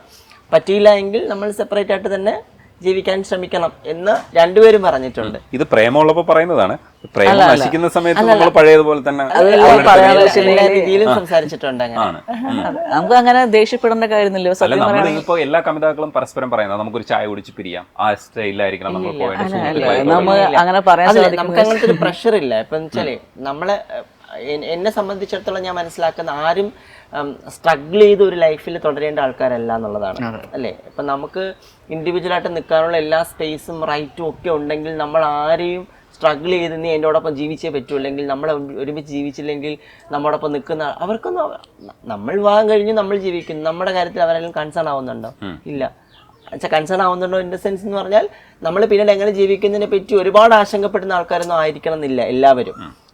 നോക്കുന്നുണ്ടാവാം, പക്ഷെ നോക്കുമ്പോഴും നമ്മൾ അവർക്ക് വേണ്ടി സ്ട്രഗിൾ ചെയ്ത് ലൈഫിൽ കണ്ടിന്യൂ ചെയ്യേണ്ടതില്ല. പക്ഷെ ഫാമിലിക്ക് വേണ്ടിയിട്ടോ അല്ലെങ്കിൽ ഫ്രണ്ട്സിന് വേണ്ടിയിട്ടോ ആർക്ക് വേണ്ടിയിട്ടും സ്ട്രഗിൾ ചെയ്ത് മുന്നോട്ട് പോകേണ്ട ആൾക്കാരെ അല്ല ഒരു വ്യക്തിയും എന്നുള്ളതാണ്. അപ്പൊ നമുക്ക് അതില് എനിക്കൊരു കാര്യം പറയാനുള്ളത്, ഞങ്ങൾ എവിടെയും പറഞ്ഞിട്ടില്ല, ഞാൻ ശ്യാമോട് ഇഷ്ടം പറയുന്നതിന്റെ കൂട്ടത്തിൽ എനിക്ക് വേണ്ടിയിട്ട് ആ ഇഷ്ടം പറഞ്ഞ മറ്റൊരു വ്യക്തി എൻ്റെ പഴയൊരു പാർട്ട്ണറായിരുന്നു.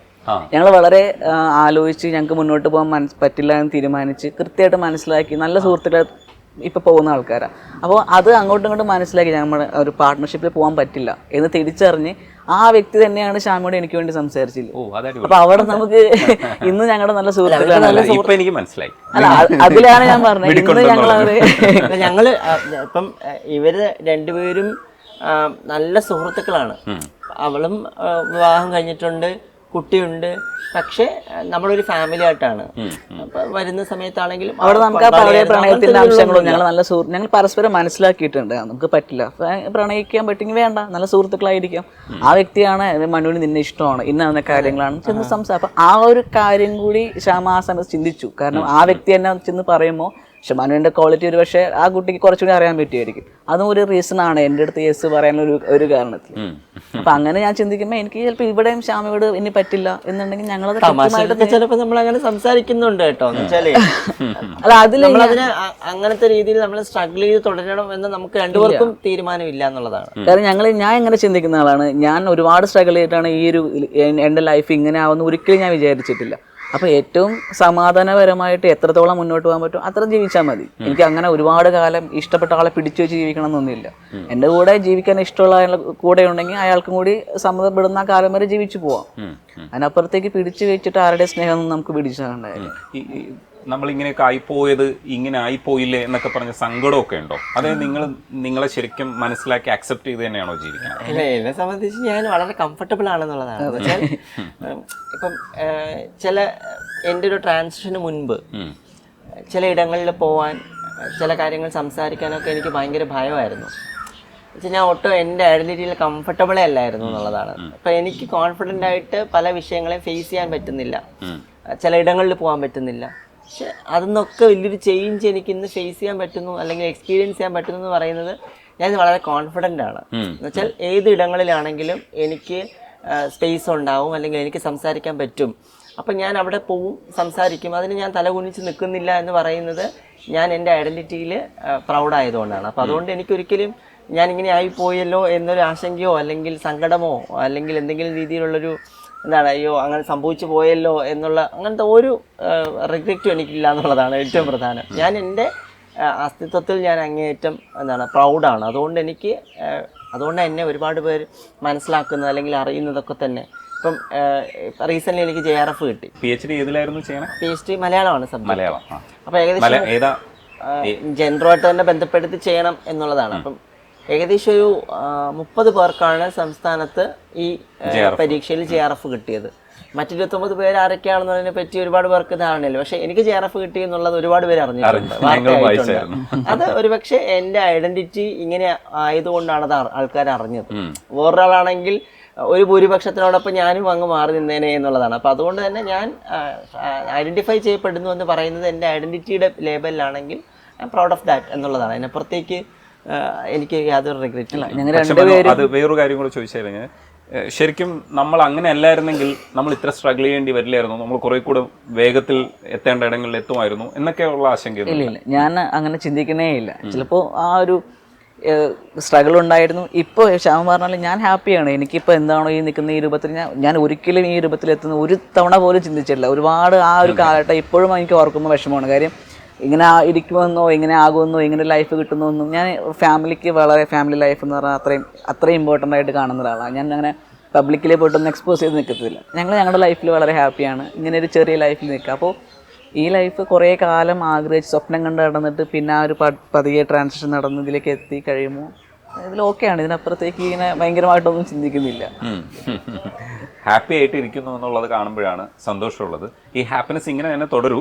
ഈ പറയുന്ന മാതിരി നിങ്ങൾ മറ്റുള്ളവരുടെ ഫോഴ്സിൽ വീഴാതെ തന്നെ ഈ ഹാപ്പിനെസ് നിലനിർത്തി കൊണ്ടുപോട്ടെ. എത്ര കാലം അങ്ങനെ തുടരാൻ കഴിയുമോ അത്ര കാലം തുടരുക. അതല്ലാത്തപ്പോൾ നിങ്ങൾ വേർപിരിഞ്ഞ് ജീവിക്കുക, അത് മറ്റൊരു ജീവിതം തേടുക. അതൊക്കെയാണല്ലോ നമ്മൾ സാധാരണ ചെയ്യാറുള്ളത്. അതൊക്കെ തന്നെ ചെയ്യാൻ കഴിയട്ടെ. ഇങ്ങനെ തന്നെ ഹാപ്പി ആയിട്ടിരിക്കുന്നത് കാണാൻ സന്തോഷമുണ്ട്. കണ്ടതിൽ വളരെ സന്തോഷം. ഒരുപാട് സന്തോഷം. Thank you.